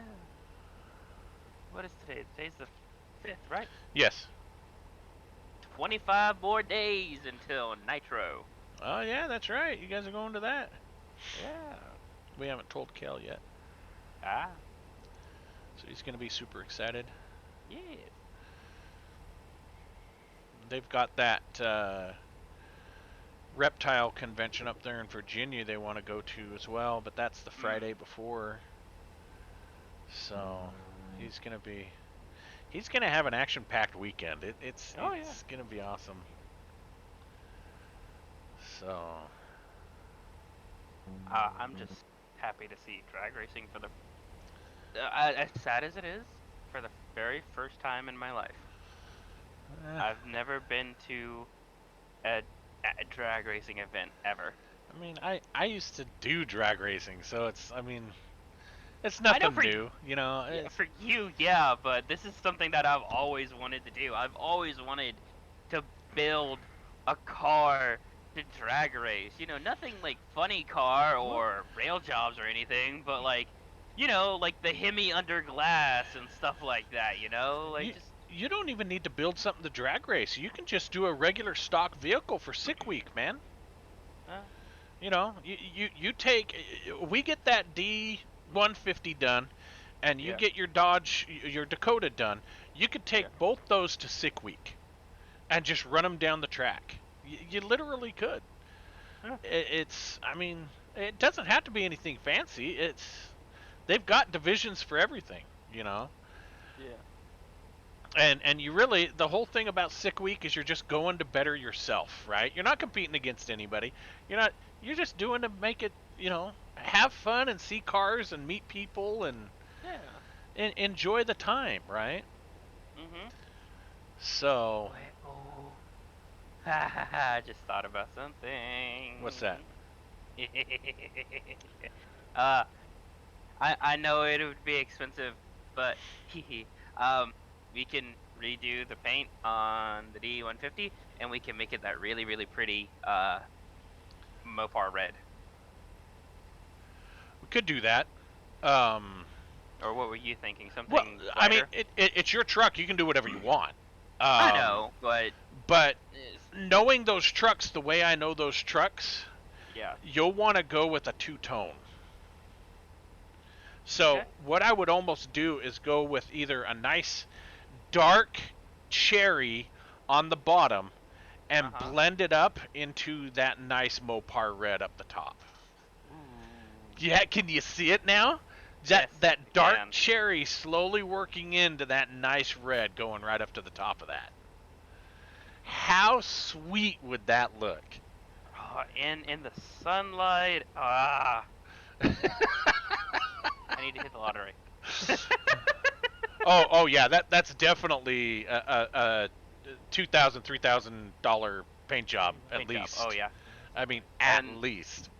Yeah, and more if you want to do something like add metal flake into it or something. Yeah, I mean it's well past my skill level. I mean I'm good, but I'm not that good. I could probably get it to kind of blend, but I mean you're looking at remixing your paint several times over, right? Yeah. Because you'll want to start at the base with a nice coat on the bottom, Mhm. and then you'll want to go like 1 or 2 shades brighter, and then blend that in, and then mix another 1 or 2 shades brighter and blend that up, and just slowly work your way up that door. And then once you start getting up to those A pillars, you should start getting into that nice bright red, and by the time you get to the roof line, it's just that nice red all the way across the top and the hood. Yeah. Right. So I mean it takes a lot of work, a lot of labor hours. I mean it's an expensive paint job. It's not going to be cheap. Oh yeah. Yeah. So Yeah. Well, for now, she's good. She's black. I can't argue. I'm so sick of owning bright colored vehicles. well, your gray's not too bad. No, actually, I quite enjoy the gray / silver of the Dakota, but the white that was on the Sentra, You know, we could probably redo that 150 in a nice charcoal. That might look even better. A little bit Yeah. of gray speckles through there, and because the black that's under there would already make a great base for that. We just got to sand it down real good, get that clear coat off, scuff it so that it'll take paint, and I mean, I could shoot a nice charcoal on that. yeah. So And I mean, I've found some grays recently that I've really liked. Like, I normally find gray to be a pretty boring color, but I've seen some grays on some things recently, man, that look real nice. were you watching my stream the other day when I did that alpha on Car Mechanic Simulator? Probably not. It may have been the one that I, like, was it the one that I was with you at the beginning with? The blue one? I'm trying to Uh, remember. I'm not sure. You started that stream with the quote unquote Ford F100 that was a customer vehicle that you tore apart. Yeah, I think that might have been it. I don't remember. It's on my YouTube channel, so we can definitely pull it up. But I've also Yeah. got pictures of that Alpha too. But you should look at the gray that I put on the rims for that thing. I mean, that car looks so gorgeous. Really is a gorgeous car. So you didn't catch the hot rod I did last night, did you? No, I didn't know you streamed last night. I'm sorry. Yeah, I did a special Tuesday night stream last night. Yeah, that hot rod was freaking sweet, man.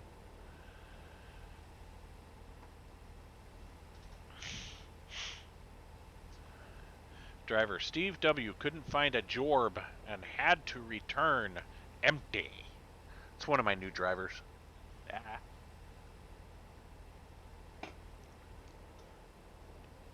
Scipio. You know, I know this is incredibly stereotypical of me, but when you said two-tone the first time, the first thing that popped into my head was was the seafoam green and pearlescent white of like the Bel Airs. Well, I mean, we could do it that way too. Just go with the Okay. nice black at the bottom and a red at the top if you want to do that, Yeah. or we can go with, a really dark cherry on the bottom and our bright red on the top. It just the whole thing. You want that to blend, right? Yeah, yeah.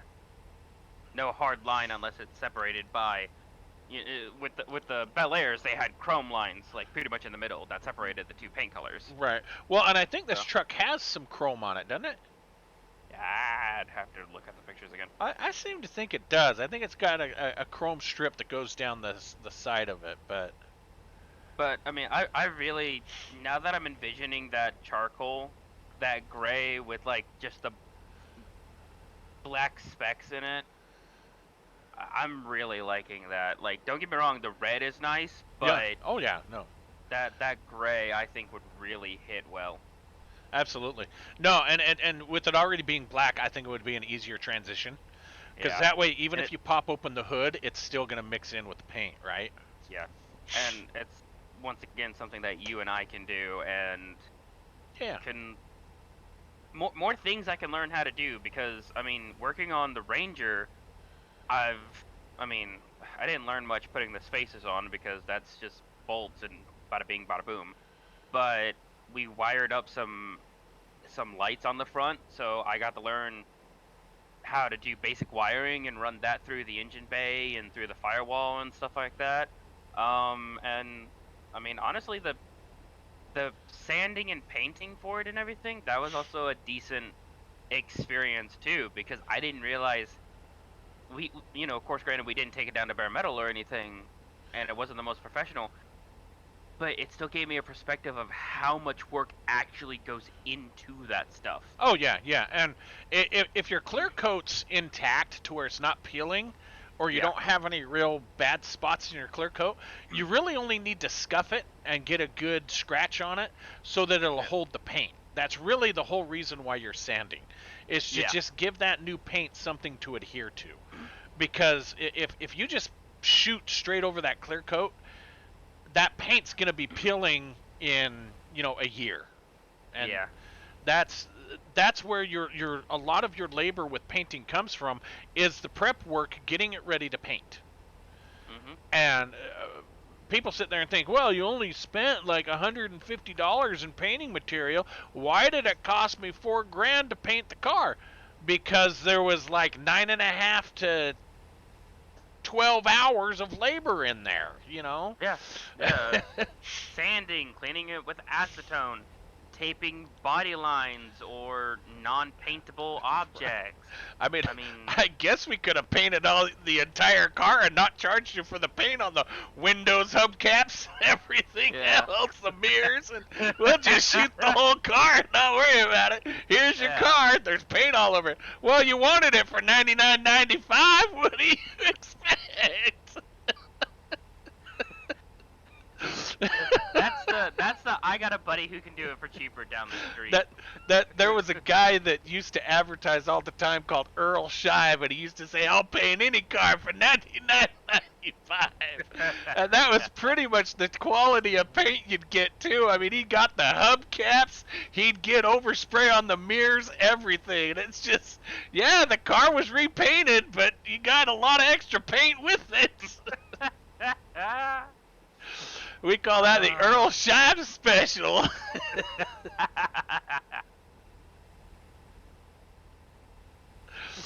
Good old Earl Shive, man. I'll pay any car for just $99.95. I mean, honestly, for $100, you can't complain. Yeah, but it was like $100 in the 1980s, Oh yeah, that's a bit more than nowadays. Yeah.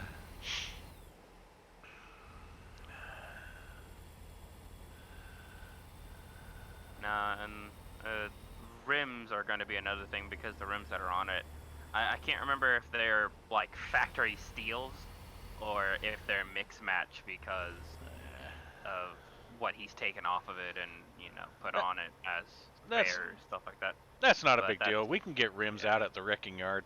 So Oh yeah. Get yourself a Ma- good set of 17 inchers and put them up underneath there, because I think those things had 16s on it, didn't it? It's another thing I'll have to look up. I'll be 100% honest. I really looked at the black at this D150 like, don't look a gift horse in the mouth. Right. Ooh. Because I mean, at 200 and then lowered down to 170, I was like, dude, even if I was to just get a rolling chassis and body, then I'm coming away. Yeah. No. I'm. You know. Have So Have you heard me complain about anything about it? no. No. I'm just trying to remember if they put 16-inch tires on those things. I think they did. I think it had 16 inchers. So, but yeah, I mean, a lot of those came with Steelies. So, No, it was just factory standard because, aluminum alloy was. I don't want to say it wasn't a big thing, but, it wasn't a factory standard at the time. yeah. I mean, nowadays, if you find a car that has Steelies on it, you're sitting there like, what the hell?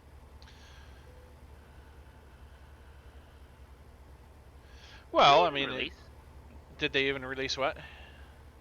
Sorry, I didn't mean to interrupt you, but I was just No. like, do they even give anything that has Steelies on it anymore? Oh yeah, and that's what I was gonna say. I don't remember those things having hubcaps, but they might have. A lot of those D150s, I didn't pay a lot of attention to when I was younger. Just because a lot of what I was into was the cars. I wasn't really into the trucks. Yeah. So I didn't focus on all the details of the trucks as much, but I mean, I'm sure if they had Steelies, they would have had hubcaps, because anything that had steel Right. wheels had hubcaps. Mm-hmm. The only time you wouldn't is if it were like a police cruiser that had the dog dish, or something older that was modified for racing. But the majority of the time, they all had hubcaps. Yeah. My 90s Ford Taurus had steel wheels with hubcaps, Yeah. which really pissed me off because going down the road, every single one of those hubcaps flew right off those rims and rolled away. Yeah. So then I had to buy a bunch more, and those did the same stinking thing. So I went and got myself a set of hubcaps off a 1977 Ford Thunderbird that had the steel lips on them. Put those things on, and those hubcaps never came off those rims. Unless wanted to. No, you had to literally take a screwdriver and pry those suckers off. Oh, good lord. They were on there tight. A lot tighter than those original Ford Taurus hubcaps ever were. Those plastic piles of junk.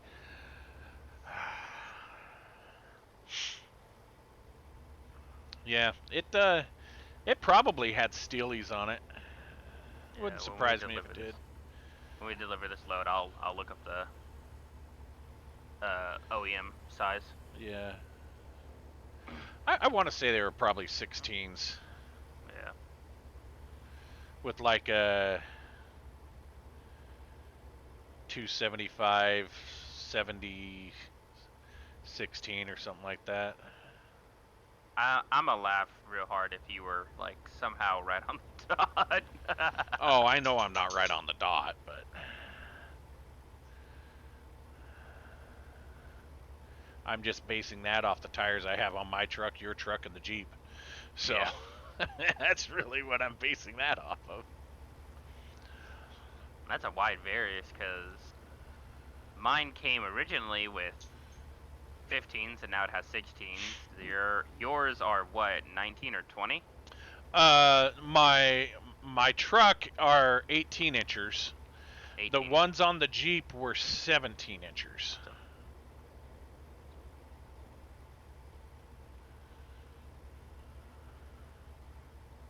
God, we What got speed are you on? 338 miles left? Holy crap. Yeah. That's what happens when we talk. Right? This is one of those live streams that you listen to while you do something. Oh, absolutely. No, it's totally. I mean, they don't even really have to, pay attention to what we're doing driving wise, because that's boring as all get out. But Yep. the conversation's more interesting than anything. It's not that we've talked about a whole lot, but Cars. But hey, what else is new with us? It's either we've cars or computers. we've talked about your car. Oh yeah. Well, no, we talked about the 880. Well, yeah, I know. Not as much, but. Are you saying it's bedtime? Are you saying it's bedtime? Stay left. Look, there's the 9 o'clock warning. I know. I got a bulldog who's bullying me. Nice. Can you give me like 20 minutes? Give me 20 minutes. Give me 20 minutes and I'll take you outside. Okay? She's gonna paw at me. I know it. I can Yep. sense it. I'm feeling the disturbance in the force. Stay left.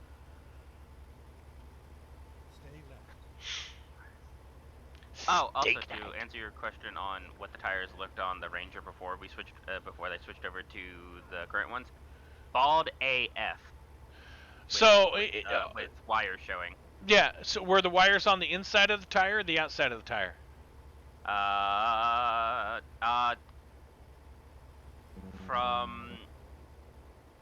From about the top middle down to the out coming towards the outside. So yeah, those wheels haven't been straight on that truck for a long time, dude. Ah, If you have that weird of a wear pattern, those Uh-huh. those t- that thing hasn't been straight for a long time. he So- says, yeah, I know it got an alignment issue, and I'm like, you don't say, but And I can guarantee you that alignment issue happened when they wrecked that truck, when Yeah. they put it into that parked car. you So know, forgive me for this and everything. What is the big stink about twin I-beam, like I-beam axles, like that come on that Ranger? Because he's been just causing a massive ruckus. Like, oh yeah, these I-beam axles, they're just trash, and it's. Well, I mean, exactly what we're talking about. A simple collision, like what occurred, knocks those Uh-huh. suckers out of an alignment. Okay, ah, because you have to look at how those things are mounted, right? yeah, They don't. A simple twist to any part, rather it's the chassis, the subframe, the arm, whatever. A simple tweak to that is going to throw everything on that front end off. hmm, So that's one of the big problems with that, where you get double wishbone suspension or upper and lower control arm suspension. You have a little more control over how the wheels line up. But if you've basically got one big bar that comes out that supports the entire weight of the truck, a simple tweak on that, even yeah.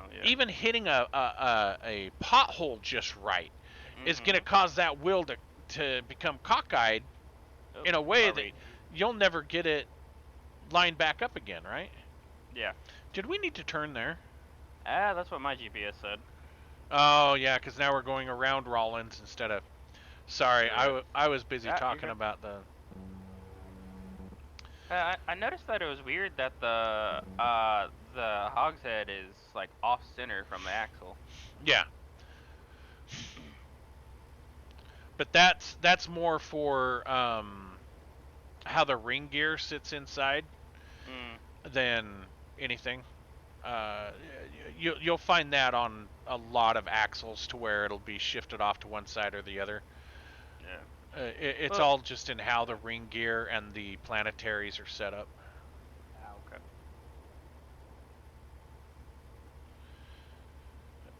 And also to help change the angle of that pinion as it goes in. Learn something new every day, folks. Then exit right.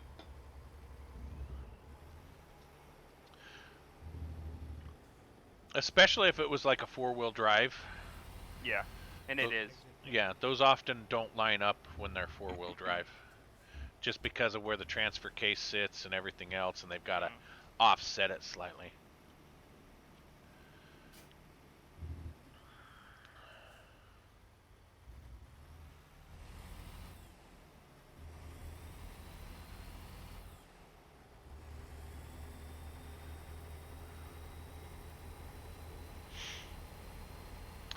don't think I've ever been down this road.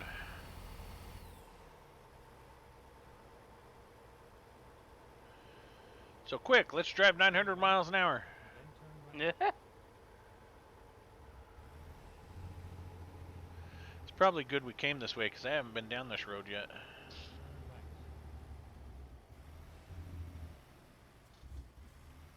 right. Oh, yours is having you cut down this Turn way? left. Ooh, yep. Don't follow me. Well, I mean, I can, but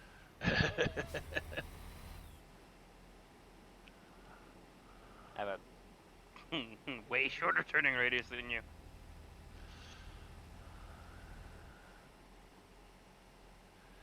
Yeah, you are a little more maneuverable than I am.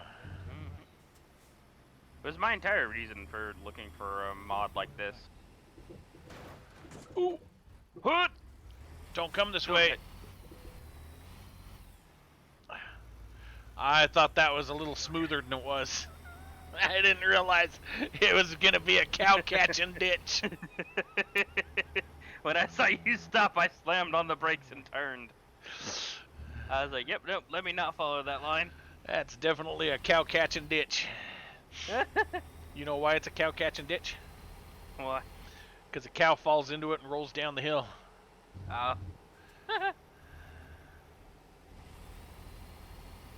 I've been down this road before. I think I don't know if I have on this profile or not. I know on the other profile I have. Mostly just because, you know, we started out of Utah, so Rollins was a Gosh, easy this is run. kind of taking us a long way to 25, isn't it? Yep.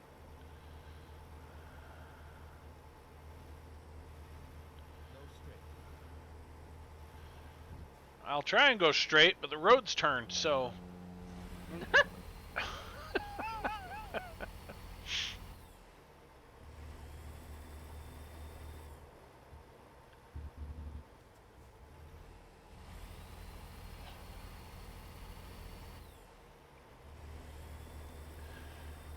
Ah, that's a nice stretch of road. Let's rack it up here. What are we sending it full bore real quick? Yep.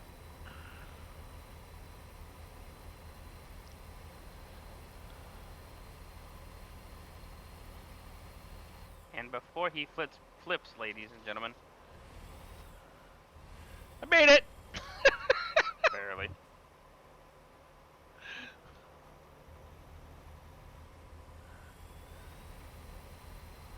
We're gonna have to slow down for this one. Yeah.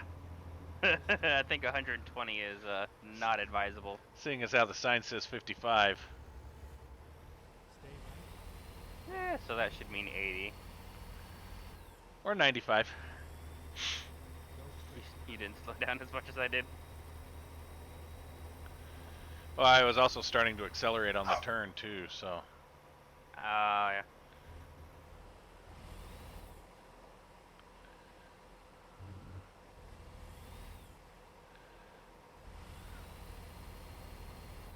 Turn! Turn left. Casper! Turn! Turn! Who, me or you? Stay left. Ugh, Then turn your GPS is whack. It's okay, I haven't been down this road. Stay right. Then turn right. Wow, look at that eagle. Careful! Pretty. Oh, that's a sharp. What if that? No, it probably actually is there. Oh, I'm sure it is. It's one of those points of interest. Turn left. Yeah. Ooh, you almost clipped that phone pole. Hey, look, Peterbilt dealer. Stay right.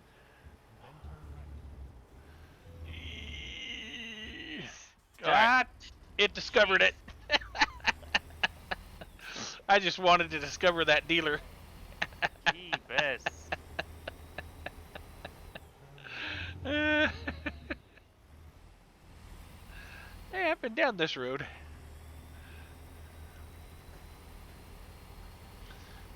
I was going. Probably over to Riverton.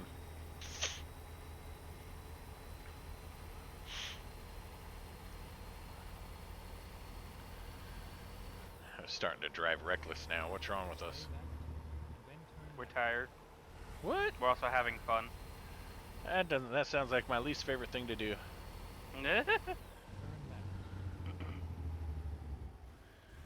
Brakes! Brakes! Ooh, I almost hit it. Yeah, we probably could have stayed on that highway. But it really wanted us to go downtown for some reason. Yeah, more random roads. Whatever. Casper! Yeah, we'll lock it in at 90. It's 80.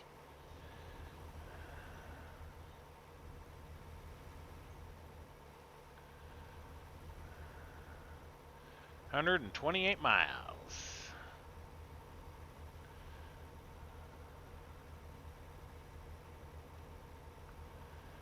Gillette, the best a man can get. Said you locked in at 90. Yeah.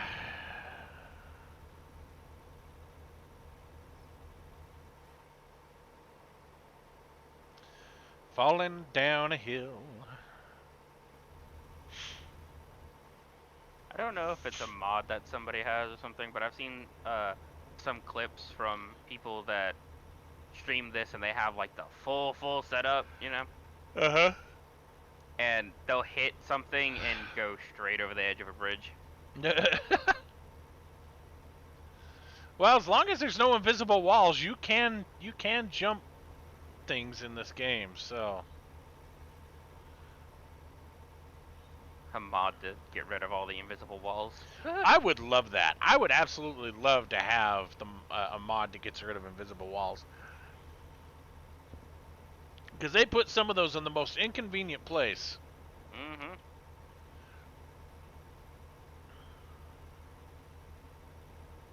And then, meanwhile, in Car Mechanic Simulator, half your torso is in the middle of a car as you're taking out the caliper. Right?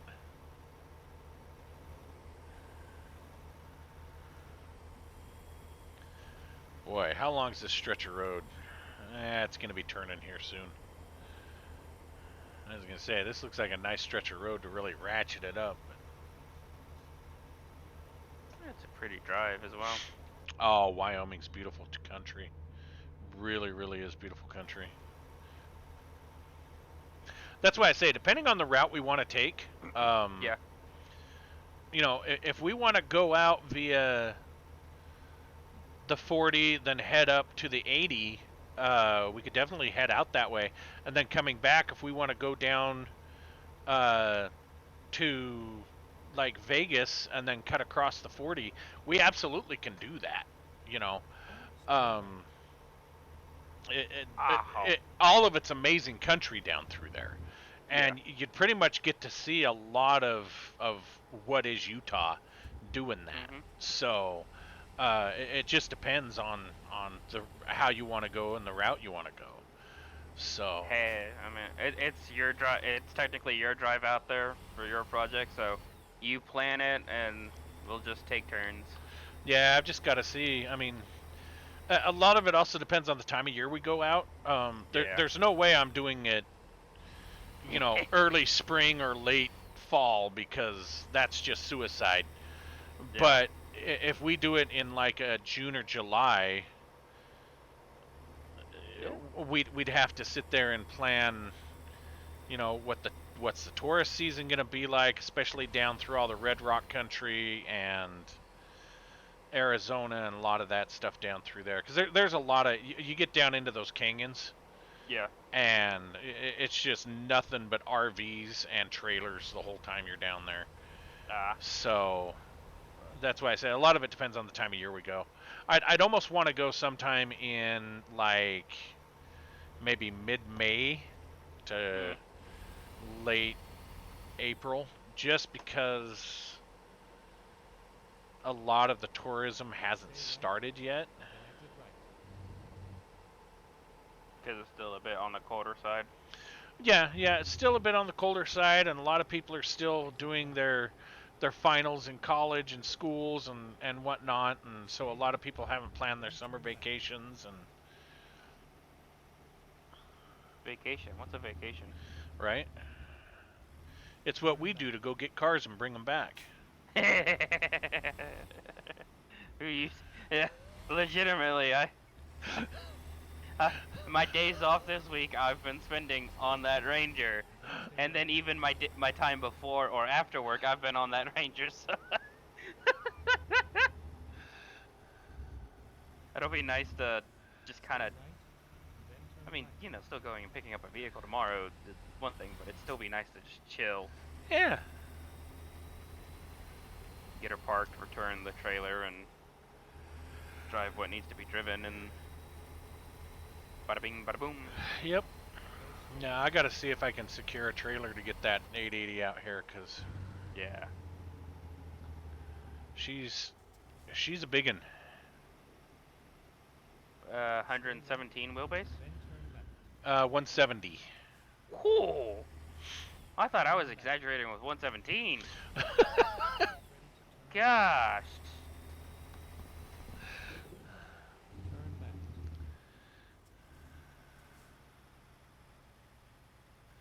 Yeah, I think it has a longer wheelbase than my truck does. The epitome of a boat. Oh no, it is. It literally the trunk is as long as the hood. It really is. But that was the big car. You know, that's It's all over now. Yeah. when they talk about the American big car, that's what they're talking about. You know. Yeah. So. Oh, 9:15. We could probably do a short run somewhere. I'm parking this real quick because Yeah, experience.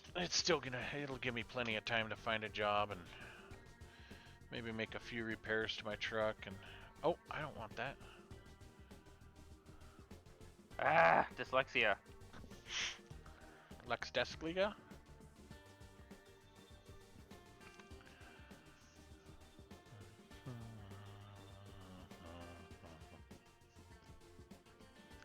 Don't think we want to go to Laredo, Texas. That'd be a long drive.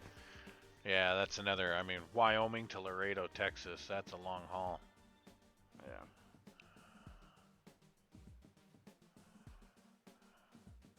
What do we have that's Wyoming to Wyoming? We can go Price, Utah. That's not too bad.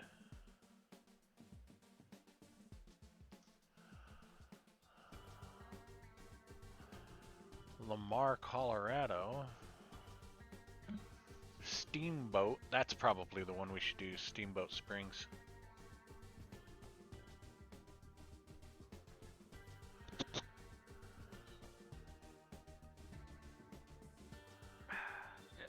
Yeah, let's do that excavator. Gillette to Steamboat Springs. Time to hit the road. Out of the rail yard or somewhere else. Where is that coming out of? It's the GPS is pointing me out of the rail yard, so. Oh, okay. Yeah. I don't know what song I'm listening to, but they just referenced Bakersfield.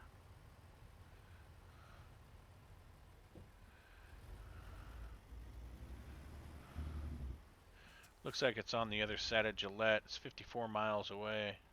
Yeah, that's nothing for us. Turn right. I must say, by the way, your truck is really nice looking. You like the paint on it? I like the paint. I like the body style and everything.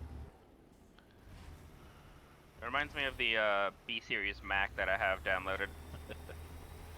Yeah, I like the paint scheme I've got on this. I hope there's a gas station on the way because I need some fuel. Yeah, I could use it too.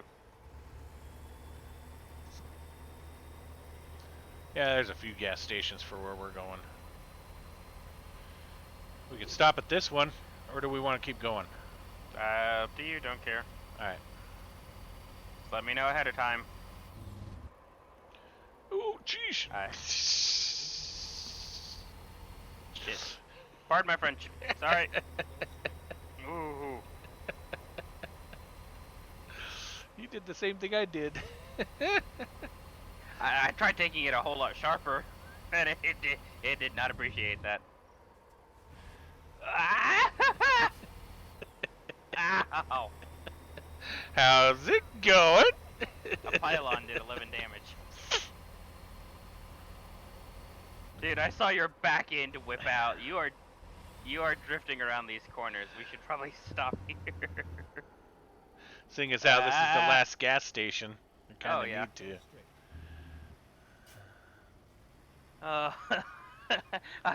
I saw both your rear axles just start going sideways. I was like, oh boy, here we go.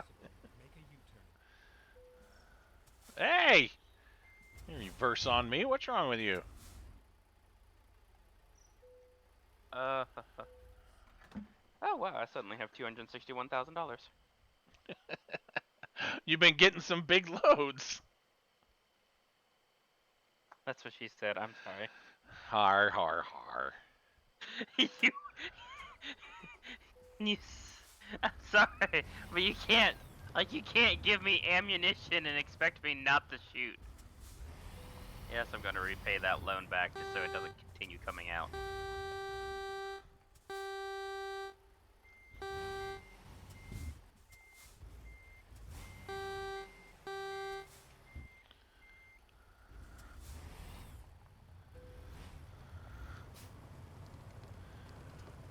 Whoosh.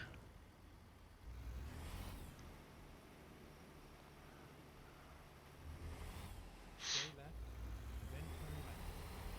Whoa! Hello, oversteer. How are you? Then turn left. Do we have to turn up here or no? Yes. Okay. Turn left. Ah, Newcastle. Fireworks!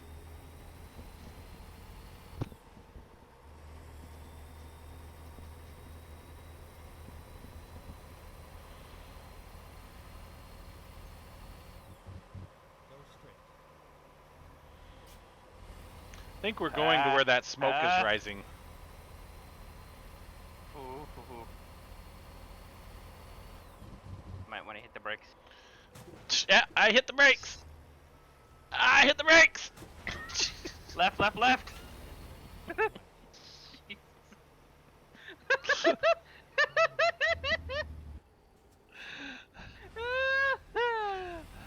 Oh, that's.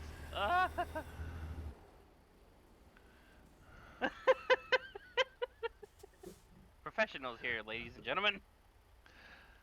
I'm not a professional truck driver, but I play one on the internet.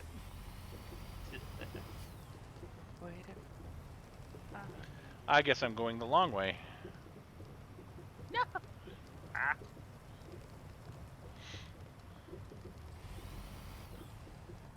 Is it like a coal?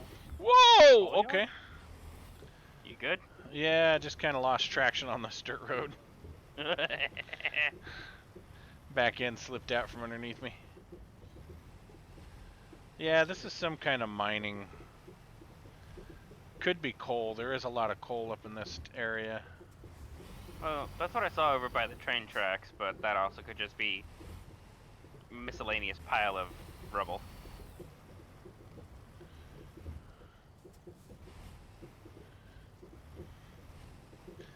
My truck is not designed for this. No. The airbags don't like it. Good luck making that turn. Good thing they didn't have an invisible wall there.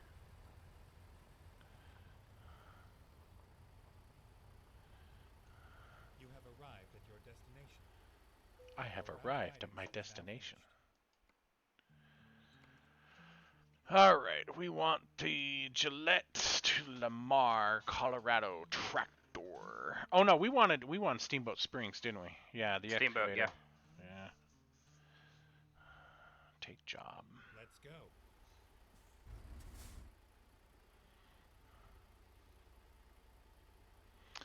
I probably can't go this way because I've seen a lot of cement barriers. Okay, Never mind. I'll find a new route. But my trailer's right there.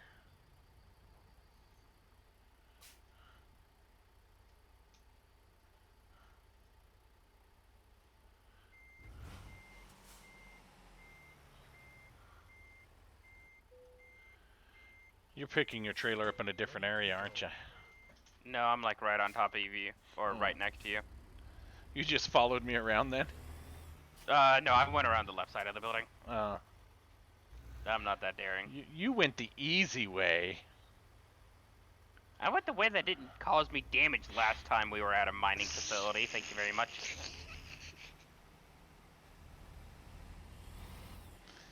I wonder what happens if we both exit at the same time on top of each other.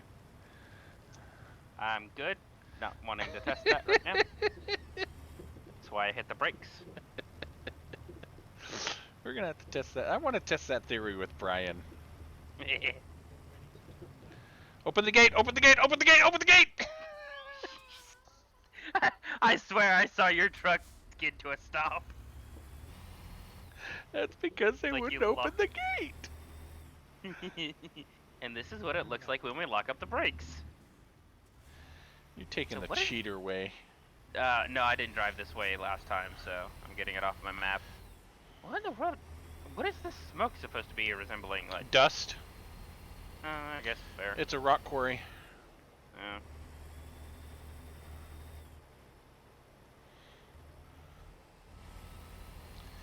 You really don't know how the West works, do you? No. I mean, that's a normal vision for me. I just, I. Dust, duh.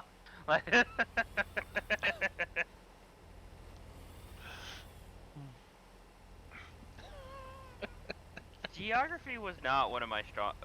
I mean, it's not that it wasn't one of my strong suits. It's just something I wasn't severely interested in. So I didn't really learn much about anything along those lines. All my stuff was the war history and Yeah.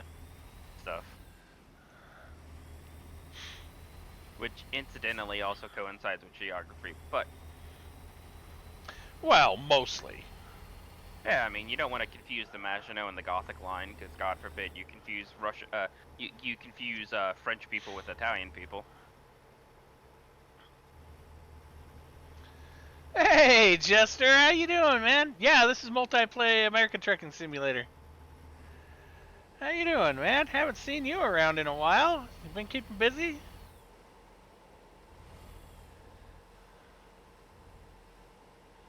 Watch, those are probably chats that were sent like several hours ago, and they're just barely coming through. Yeah, that would suck.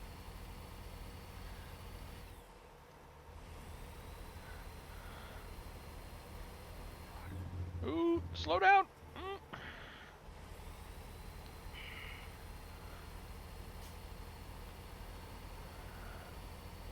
Yeah, I'm multiplaying with a buddy of mine, so.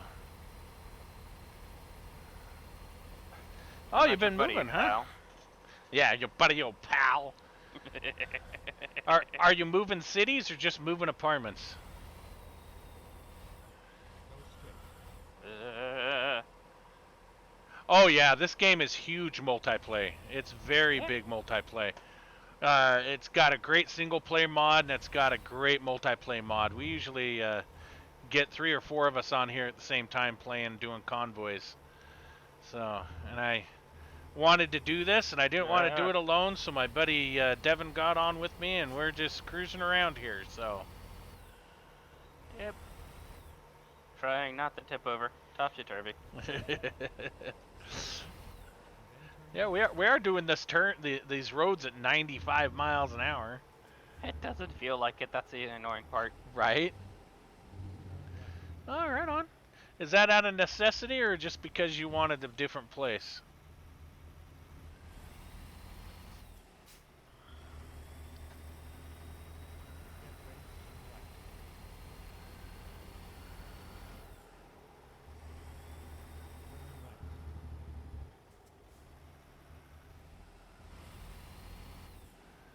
Yeah, we're going way fast. We got some Improved engines. I'm sporting a 3,000 horsepower engine here.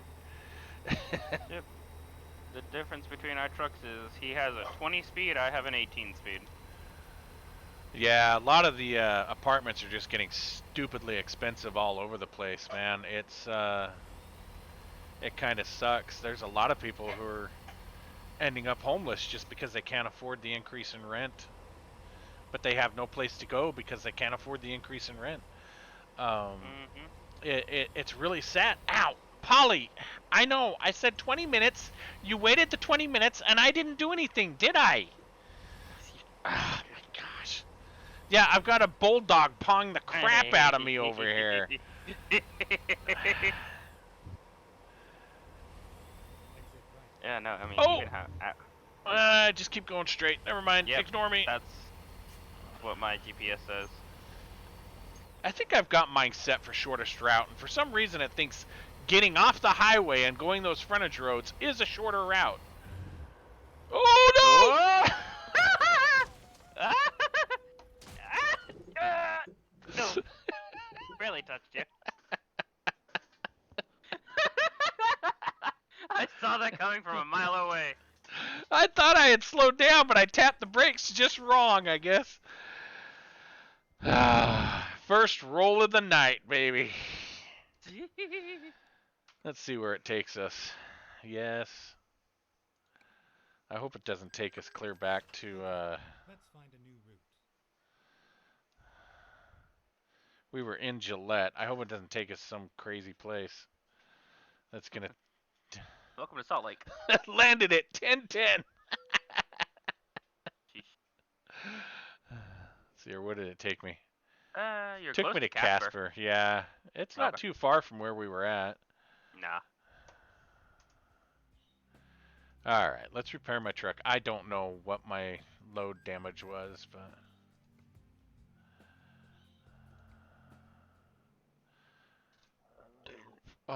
go 6. We want 7.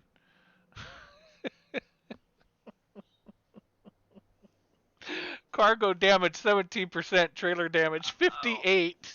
Oh no, you're not making anything. I'm not getting a dime out of this load.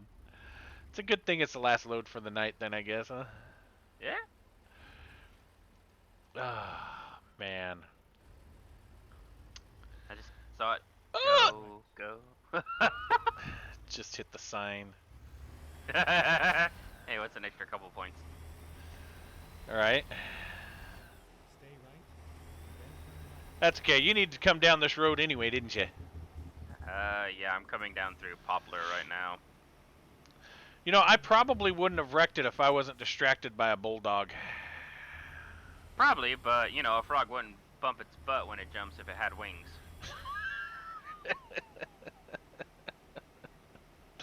Are you saying it would have happened regardless? Is that what you're saying? Yeah. It's an eventuality. Yeah. It's Thanos. I am inevitable. Uh, Then turn right. There's a couple times when Jester first popped up that I'm sitting there. I'm like, I can feel my truck off of its wheels all on one side. Stay right, then turn right. all right, I'm back on the road. What's your trip counter? 232. Okay, so I'm ahead of you. Yeah. You passed me as I- I was. I didn't know. You want me to wait for you? No, just go. Alright. I'll catch up. Maybe Full sending. if I roll it again. Stay right, continue straight. I really just need to keep out of the throttle. I think I rolled it doing 110. Well, you know. I think it was probably around this turn here too. No, it couldn't have been because you were behind me, huh? Yeah, we It was- were before Casper. Yeah. In fact, I probably got ahead of you.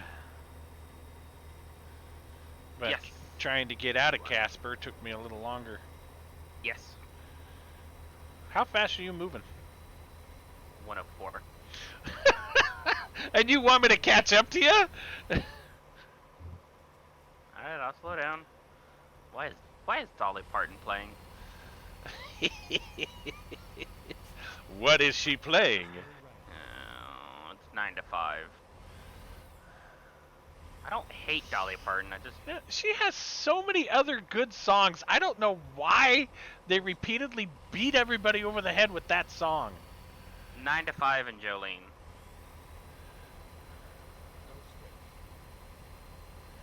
It's the same with Pink Floyd and just playing like The Wall and Money. You know, it's just Yeah.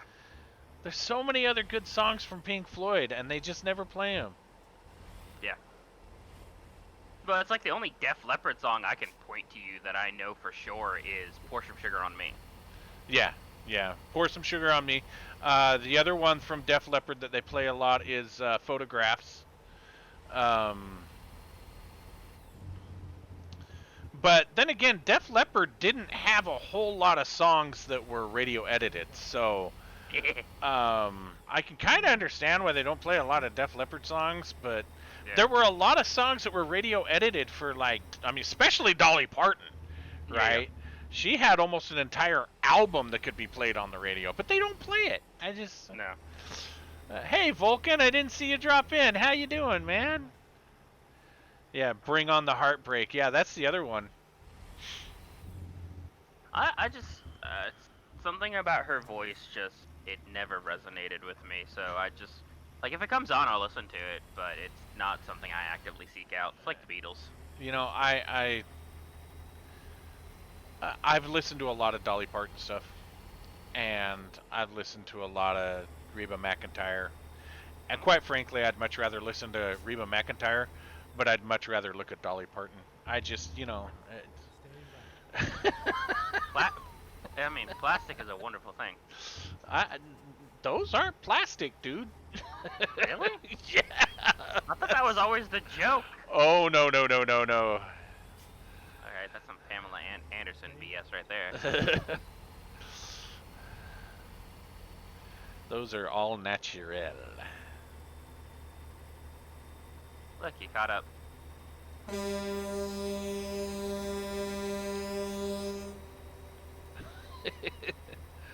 Yes, Dolly was on Reba's show, yes.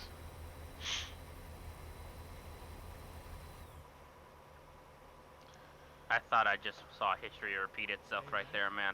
Nope. It might on this exit, though. We'll have to see. No, we have to slow down regardless. Oh, beep, beep. Stop fishtailing. Stop, you idiot.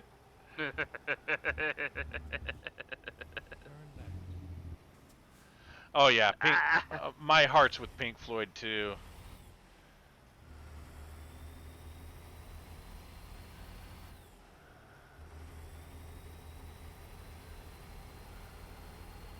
Even the Roger Waters stuff, my heart's still with Pink Floyd.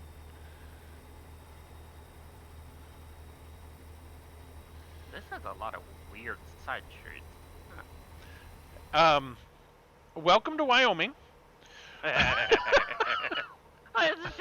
It's just a road underneath the bridge for no reason. Like, I mean, You, like, it cool for map aesthetic, but like, we have drivability, got to get you out west, dude. We have I got know. to get you out west. This eastern life for you is just yeah. That's a good song. There are random roads that you're like, where does this road go? And you follow it for like 40 miles, and you're like, where does this road go? And welcome to Area 51. No, it's not George Strait. George Jones. That's who that's George from. Strait. That's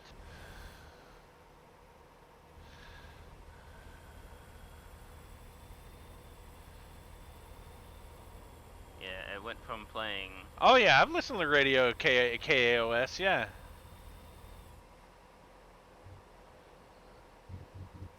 I'm just playing YouTube personally.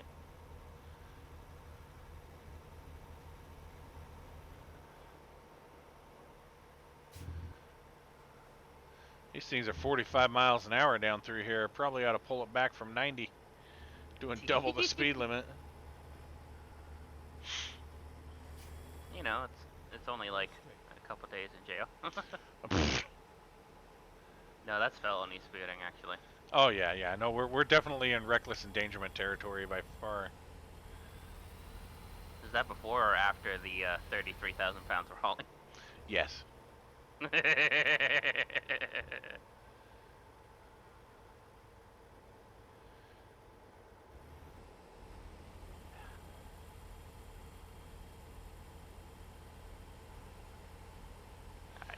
Well, I mean, there's.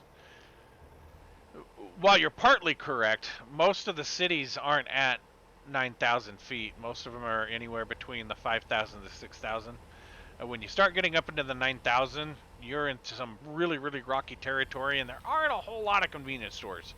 But yes, you can easily get winded. I mean, I used to go hiking in that stuff all the time, and you know, we did cross country along the mountain ridges of the Wasatch Front. It's yeah, you get down into lower altitudes because you had been so oxygen deprived. You get into those lower altitudes, you guys could run forever. We loved going and competing in places like St. George that was down to like 2,000 feet altitude. We'd outrun everybody. Just because we were conditioned to run on less oxygen. I say this in all due respect. I know I never knew you when you were smaller because I didn't exist. But seeing you as a runner is an interesting image because I can just imagine you as you are now running, and the two things in my head are either I gotta go faster because I'm about to die, or I really don't want to know what's chasing him.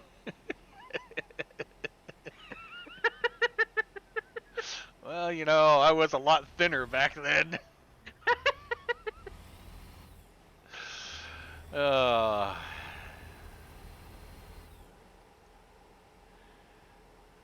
Oh yeah, yeah, absolutely.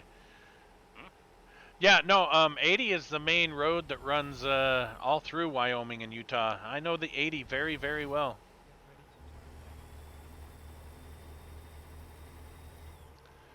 But yeah, altitude, going to lower altitudes is a wonderful thing. They didn't need that sign. Yeah.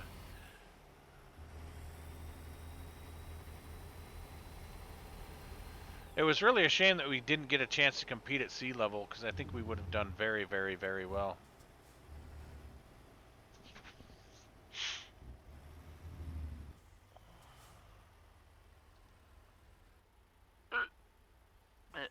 You nudged me. Sorry. I didn't do any damage, did I? No. No more damage than you have already done, so. Fair.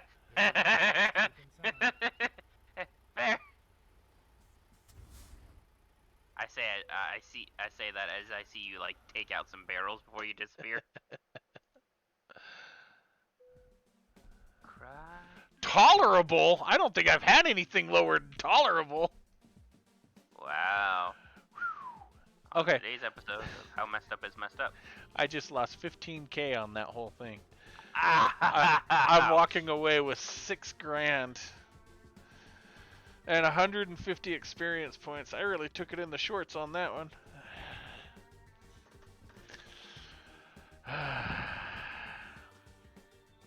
Yeah, I just about totaled out my cargo on that, you know. Alright, I don't think we can do another short haul anywhere, can we? I mean, we can, but... I guess a lot of it depends on how long I want my stream to go. Exactly.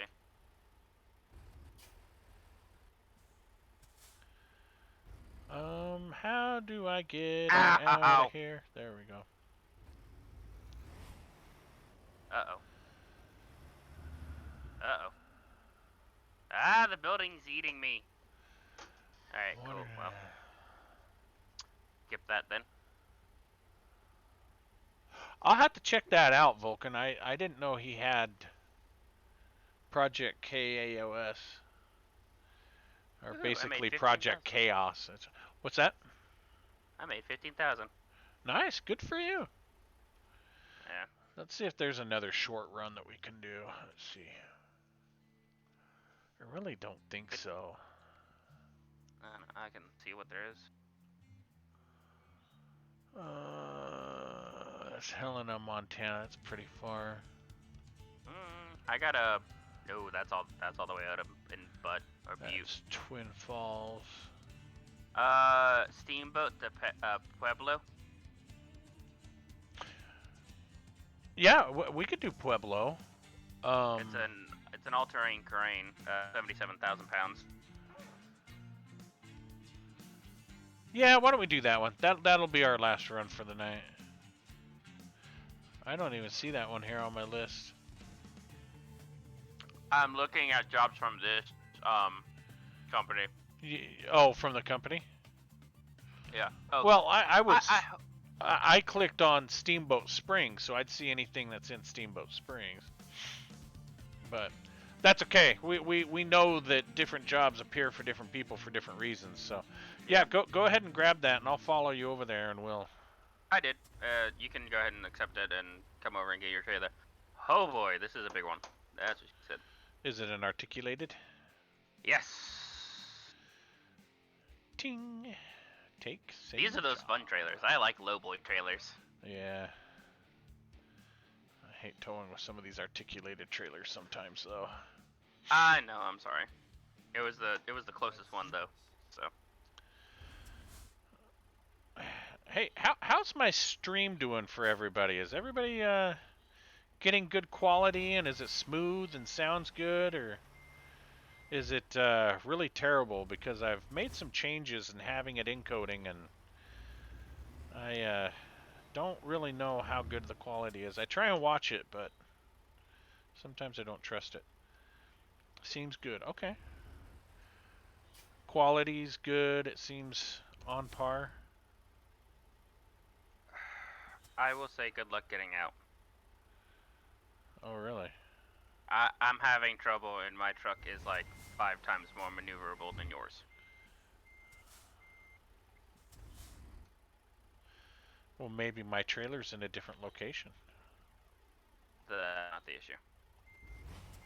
No, stop playing this sad stuff. Okay. And now the sound of John Denver being strangled. Freaking, I swear, everything George Jones does, sad. What? The 2 songs of George Jones that it's played so far has been, Welcome Home, or no, Come On In, and, oh, no, that's called The Grand Tour. And then it just started playing, He Stopped Loving Her Today. Have you gotten out of the facility yet? I'm coming around right now. Oh, okay.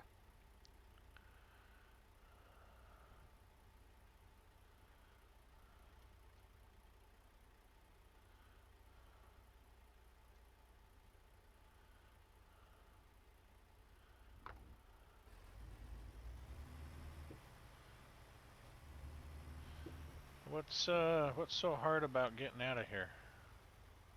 Alright, mister, I've been driving for 5,000 years.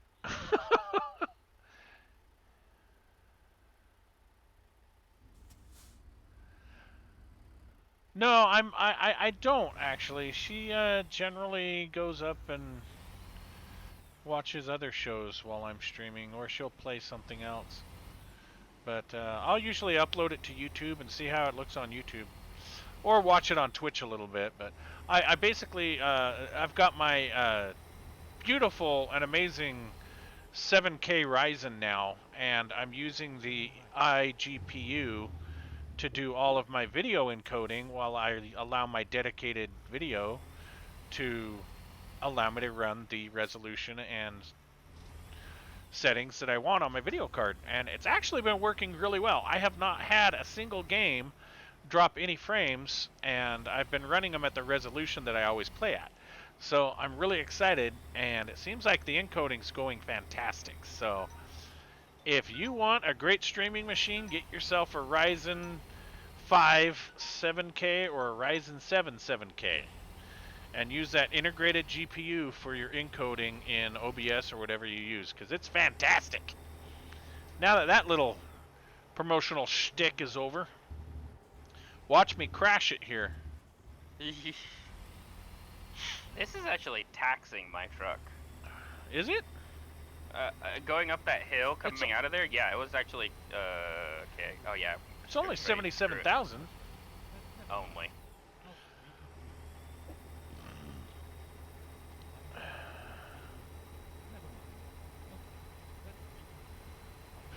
My GPS is freaking out.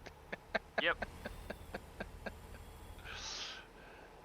We can't go this way. It's a one-way street. We can't go this way. It's a one-way street. Yeah, you're right. I'm going one way down this street.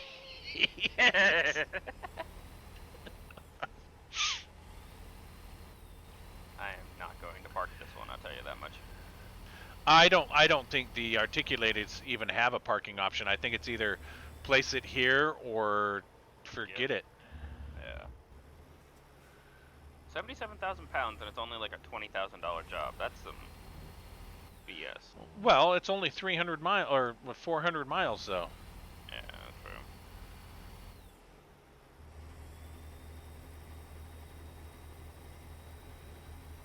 I mean, you're going from Steamboat, Colorado down to Pueblo, so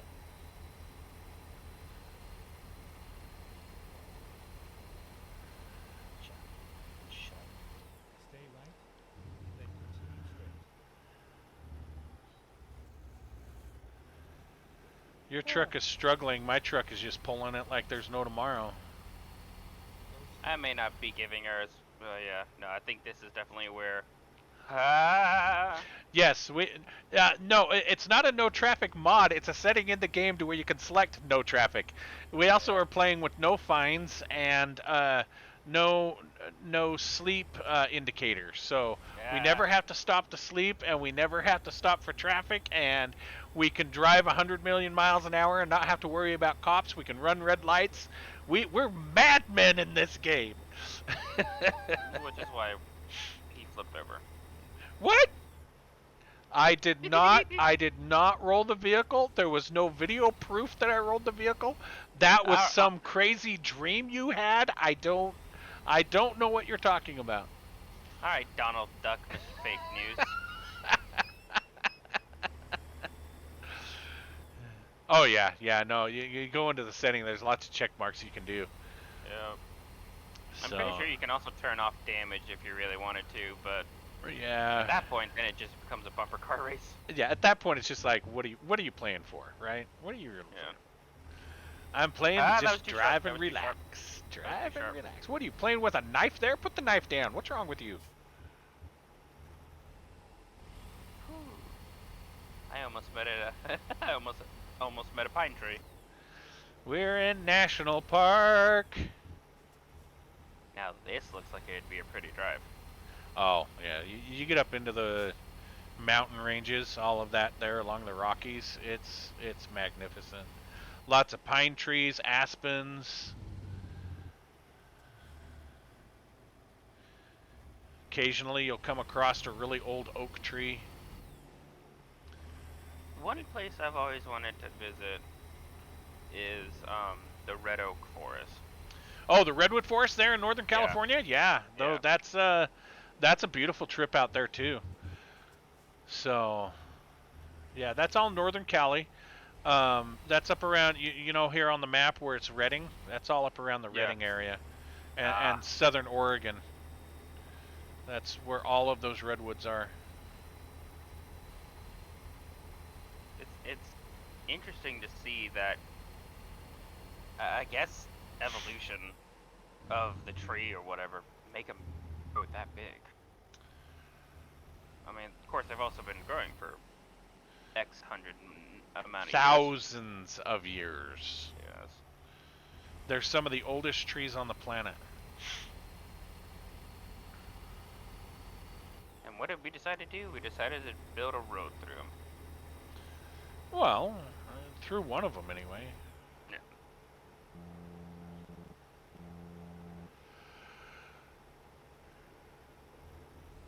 No, they will go and harvest the seeds of redwood trees and plant redwood farms so that they can make things out of redwood, because you can't cut the trees down in the Redwood National Forest anymore.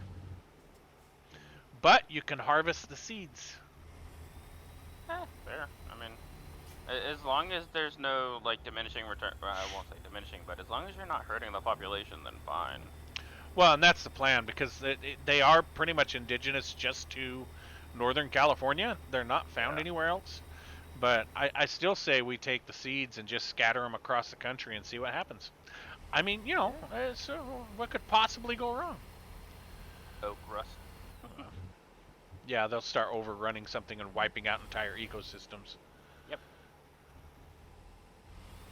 That's why bananas taste the way they do. Really? Why is that?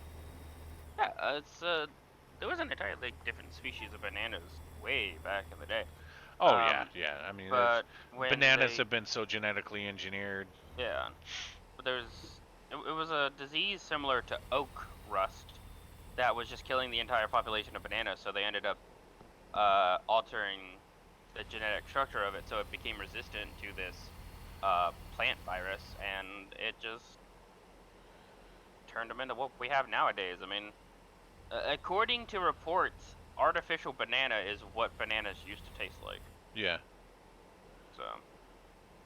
Well, and the amount that bananas ripen too has a lot to do with it. They pick the bananas so green now that they never, they're not at the right age to have the flavor that they have. If you let the bananas ripen on the, it's really more of a bush than a tree. If you let them ripen on the bush to the right degree and then harvest them, you get a much different banana flavor than you do just because we had to pick them green because they Shipping. and they I guess technically don't rot the way they normal things do, but they're once you pick them they start dying, right? And that's pretty really much, yeah. what the ripening is the banana dying. Yeah. So No, it's like a store. We have a unfortunate policy where if a banana has any form of black spots on it, we are to pull it. yep. And it's just like the banana's like still perfectly edible. Like if it's completely black or it's looking real bad, then I get it, I understand. But like a couple black spots, like it's still perfectly fine. But these crazy Yeah. people want completely like green neon green bananas, and it's just like. It's not that the people want them, it's the FDA. Okay. Well, no. You- The customers are asking for like green bananas. well, because that way So. they can keep them on their counters longer. Yeah. You get a and that's the thing. You get ripened bananas if you're ready to either eat them or use them in a recipe, right? Yeah. Oh, geesh, that's a sharp one.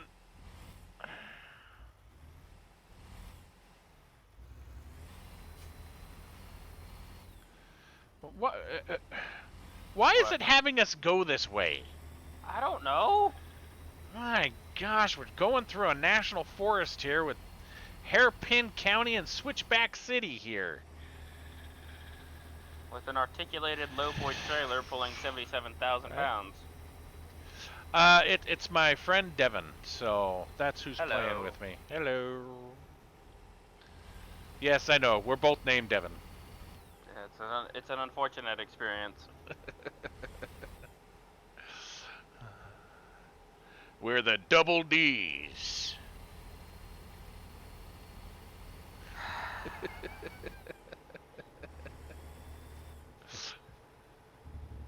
We're a bit asymmetrical too when you get us both in a bag together. Cause you're what, 6 inches taller than me? 6 inches taller and about 2 inches more round.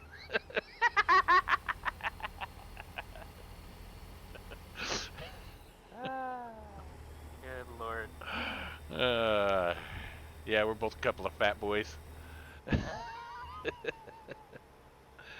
There's my 10 o'clock alarm saying it's bedtime. Shut off alarm! I can't drive and shut my alarm off at the same time. I'm not that talented. I am falling down this Frank? mountain. You're taking me with you, apparently. Yeah, well, we can't make this turn if we were going that fast. Oh my gosh. You see why I broke, right? Yeah, no, I knew why. It's just you were all over the freaking road. Well, you know, there's no traffic, so we may as well use the whole road. Oh. Yeah, if you want a real exciting conversation, go back to the start of my stream where we're talking about his new truck that he just picked up. Yes. That's a fun conversation on what the plans are with it. So Yes. For the people just joining, I am picking up a 1987, 1989, between those 3 years, Dodge D150 with a torn apart 318. watch the guardrail. More like watch your rear bumper. I didn't do nothing, man. I've been in this lane. I There. don't know. It's just How's that? suddenly That better for you? I guess I suddenly caught up to you, and it's just like, yeah. So yeah, he's got that going. Yes. And if you ever miss my streams, you can always catch it on my YouTube channel. Just go on my YouTube, and it should link right in my Twitch. So go on my Twitch channel. You should have my YouTube link. Click on that. Bada boom, bada bing. Subscribe, like, ring that bell. All that same stuff that all the YouTubers say. Only for it not to work because YouTube notification systems is by far one of the worst systems I've ever personally seen. Well, because it's all algorithm driven, so. And a lot of people don't like watching videos that are over like 15 minutes, so. All of my videos are over 15 minutes, so they'll watch for 5 minutes and say, 2 hours! And then switch to something else. Because they all have the attention span of a gnat. Yeah. I don't know, like, I feel like I have to be doing something if I watch long videos, just because I feel bad for not doing anything and just sitting there, like watching D&D, for instance, you know, 4-hour episode, right? It's like, I feel like I should be doing something, 'cause sitting here for 4.5 hours feels like I'm not doing enough. Yeah, and that's usually why I'm sitting there playing, you know, like City Skylines or House Flipper or something like that when I'm watching YouTube. Because that way I'm still doing something, but I'm listening to what's going on, right? And I play stuff like that because if I need to actually look at the screen, I know I'm not going to veer off and crash. So. Pointing case the 2.5 hour mark. Right?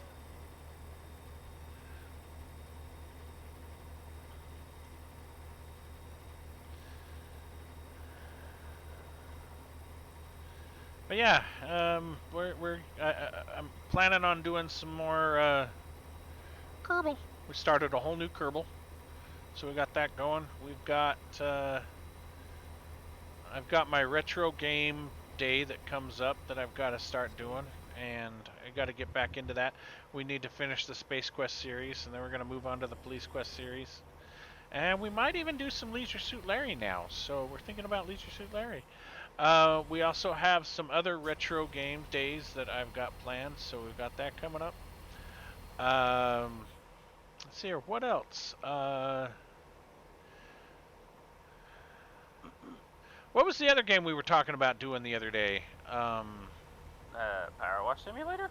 Oh yeah, we got Power Wash Simulator. Yeah, I've got to pick that up. I also want to get that Cafe Simulator game that I was playing the other day, the prelude to that, so we got to get that going. There's a lot of stuff coming down the pipe. Yeah, I know. Leisure Suit Larry is a kick in the pants. I have the entire Leisure Suit Larry collection. Stay left.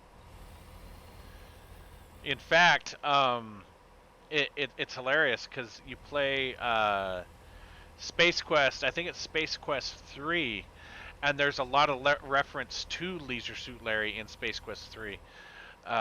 They even talk about the missing floppy disks and where those went to. So, that's always fun. That's how you know it's an older game. Floppy disk. Well, you know, Yeah, no. there were a lot of floppies back in those days.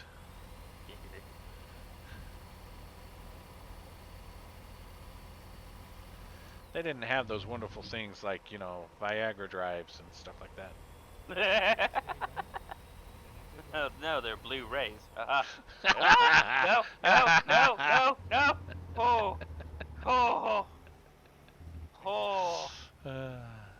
So good lord, I was bicycling. Oh. Yeah, I've had that on my wish list for a while, and they didn't need that sign. I get a kick out of games like that. I don't know what it is about some of those I needed to turn there. I don't know what it is about some of those simulator games that I just get a kick out of, but they're That's interesting. I just like them. Yeah. That's something nice to shut your brain off with. Yeah. Get ready to turn right. I mean, it's like I don't play this game really by myself at all. I only play it with, you and the rest of the crew. And I gotta schedule more time for Mars Mechanic Simulator too. Rover Mechanic. Yeah. I'm not gonna make that.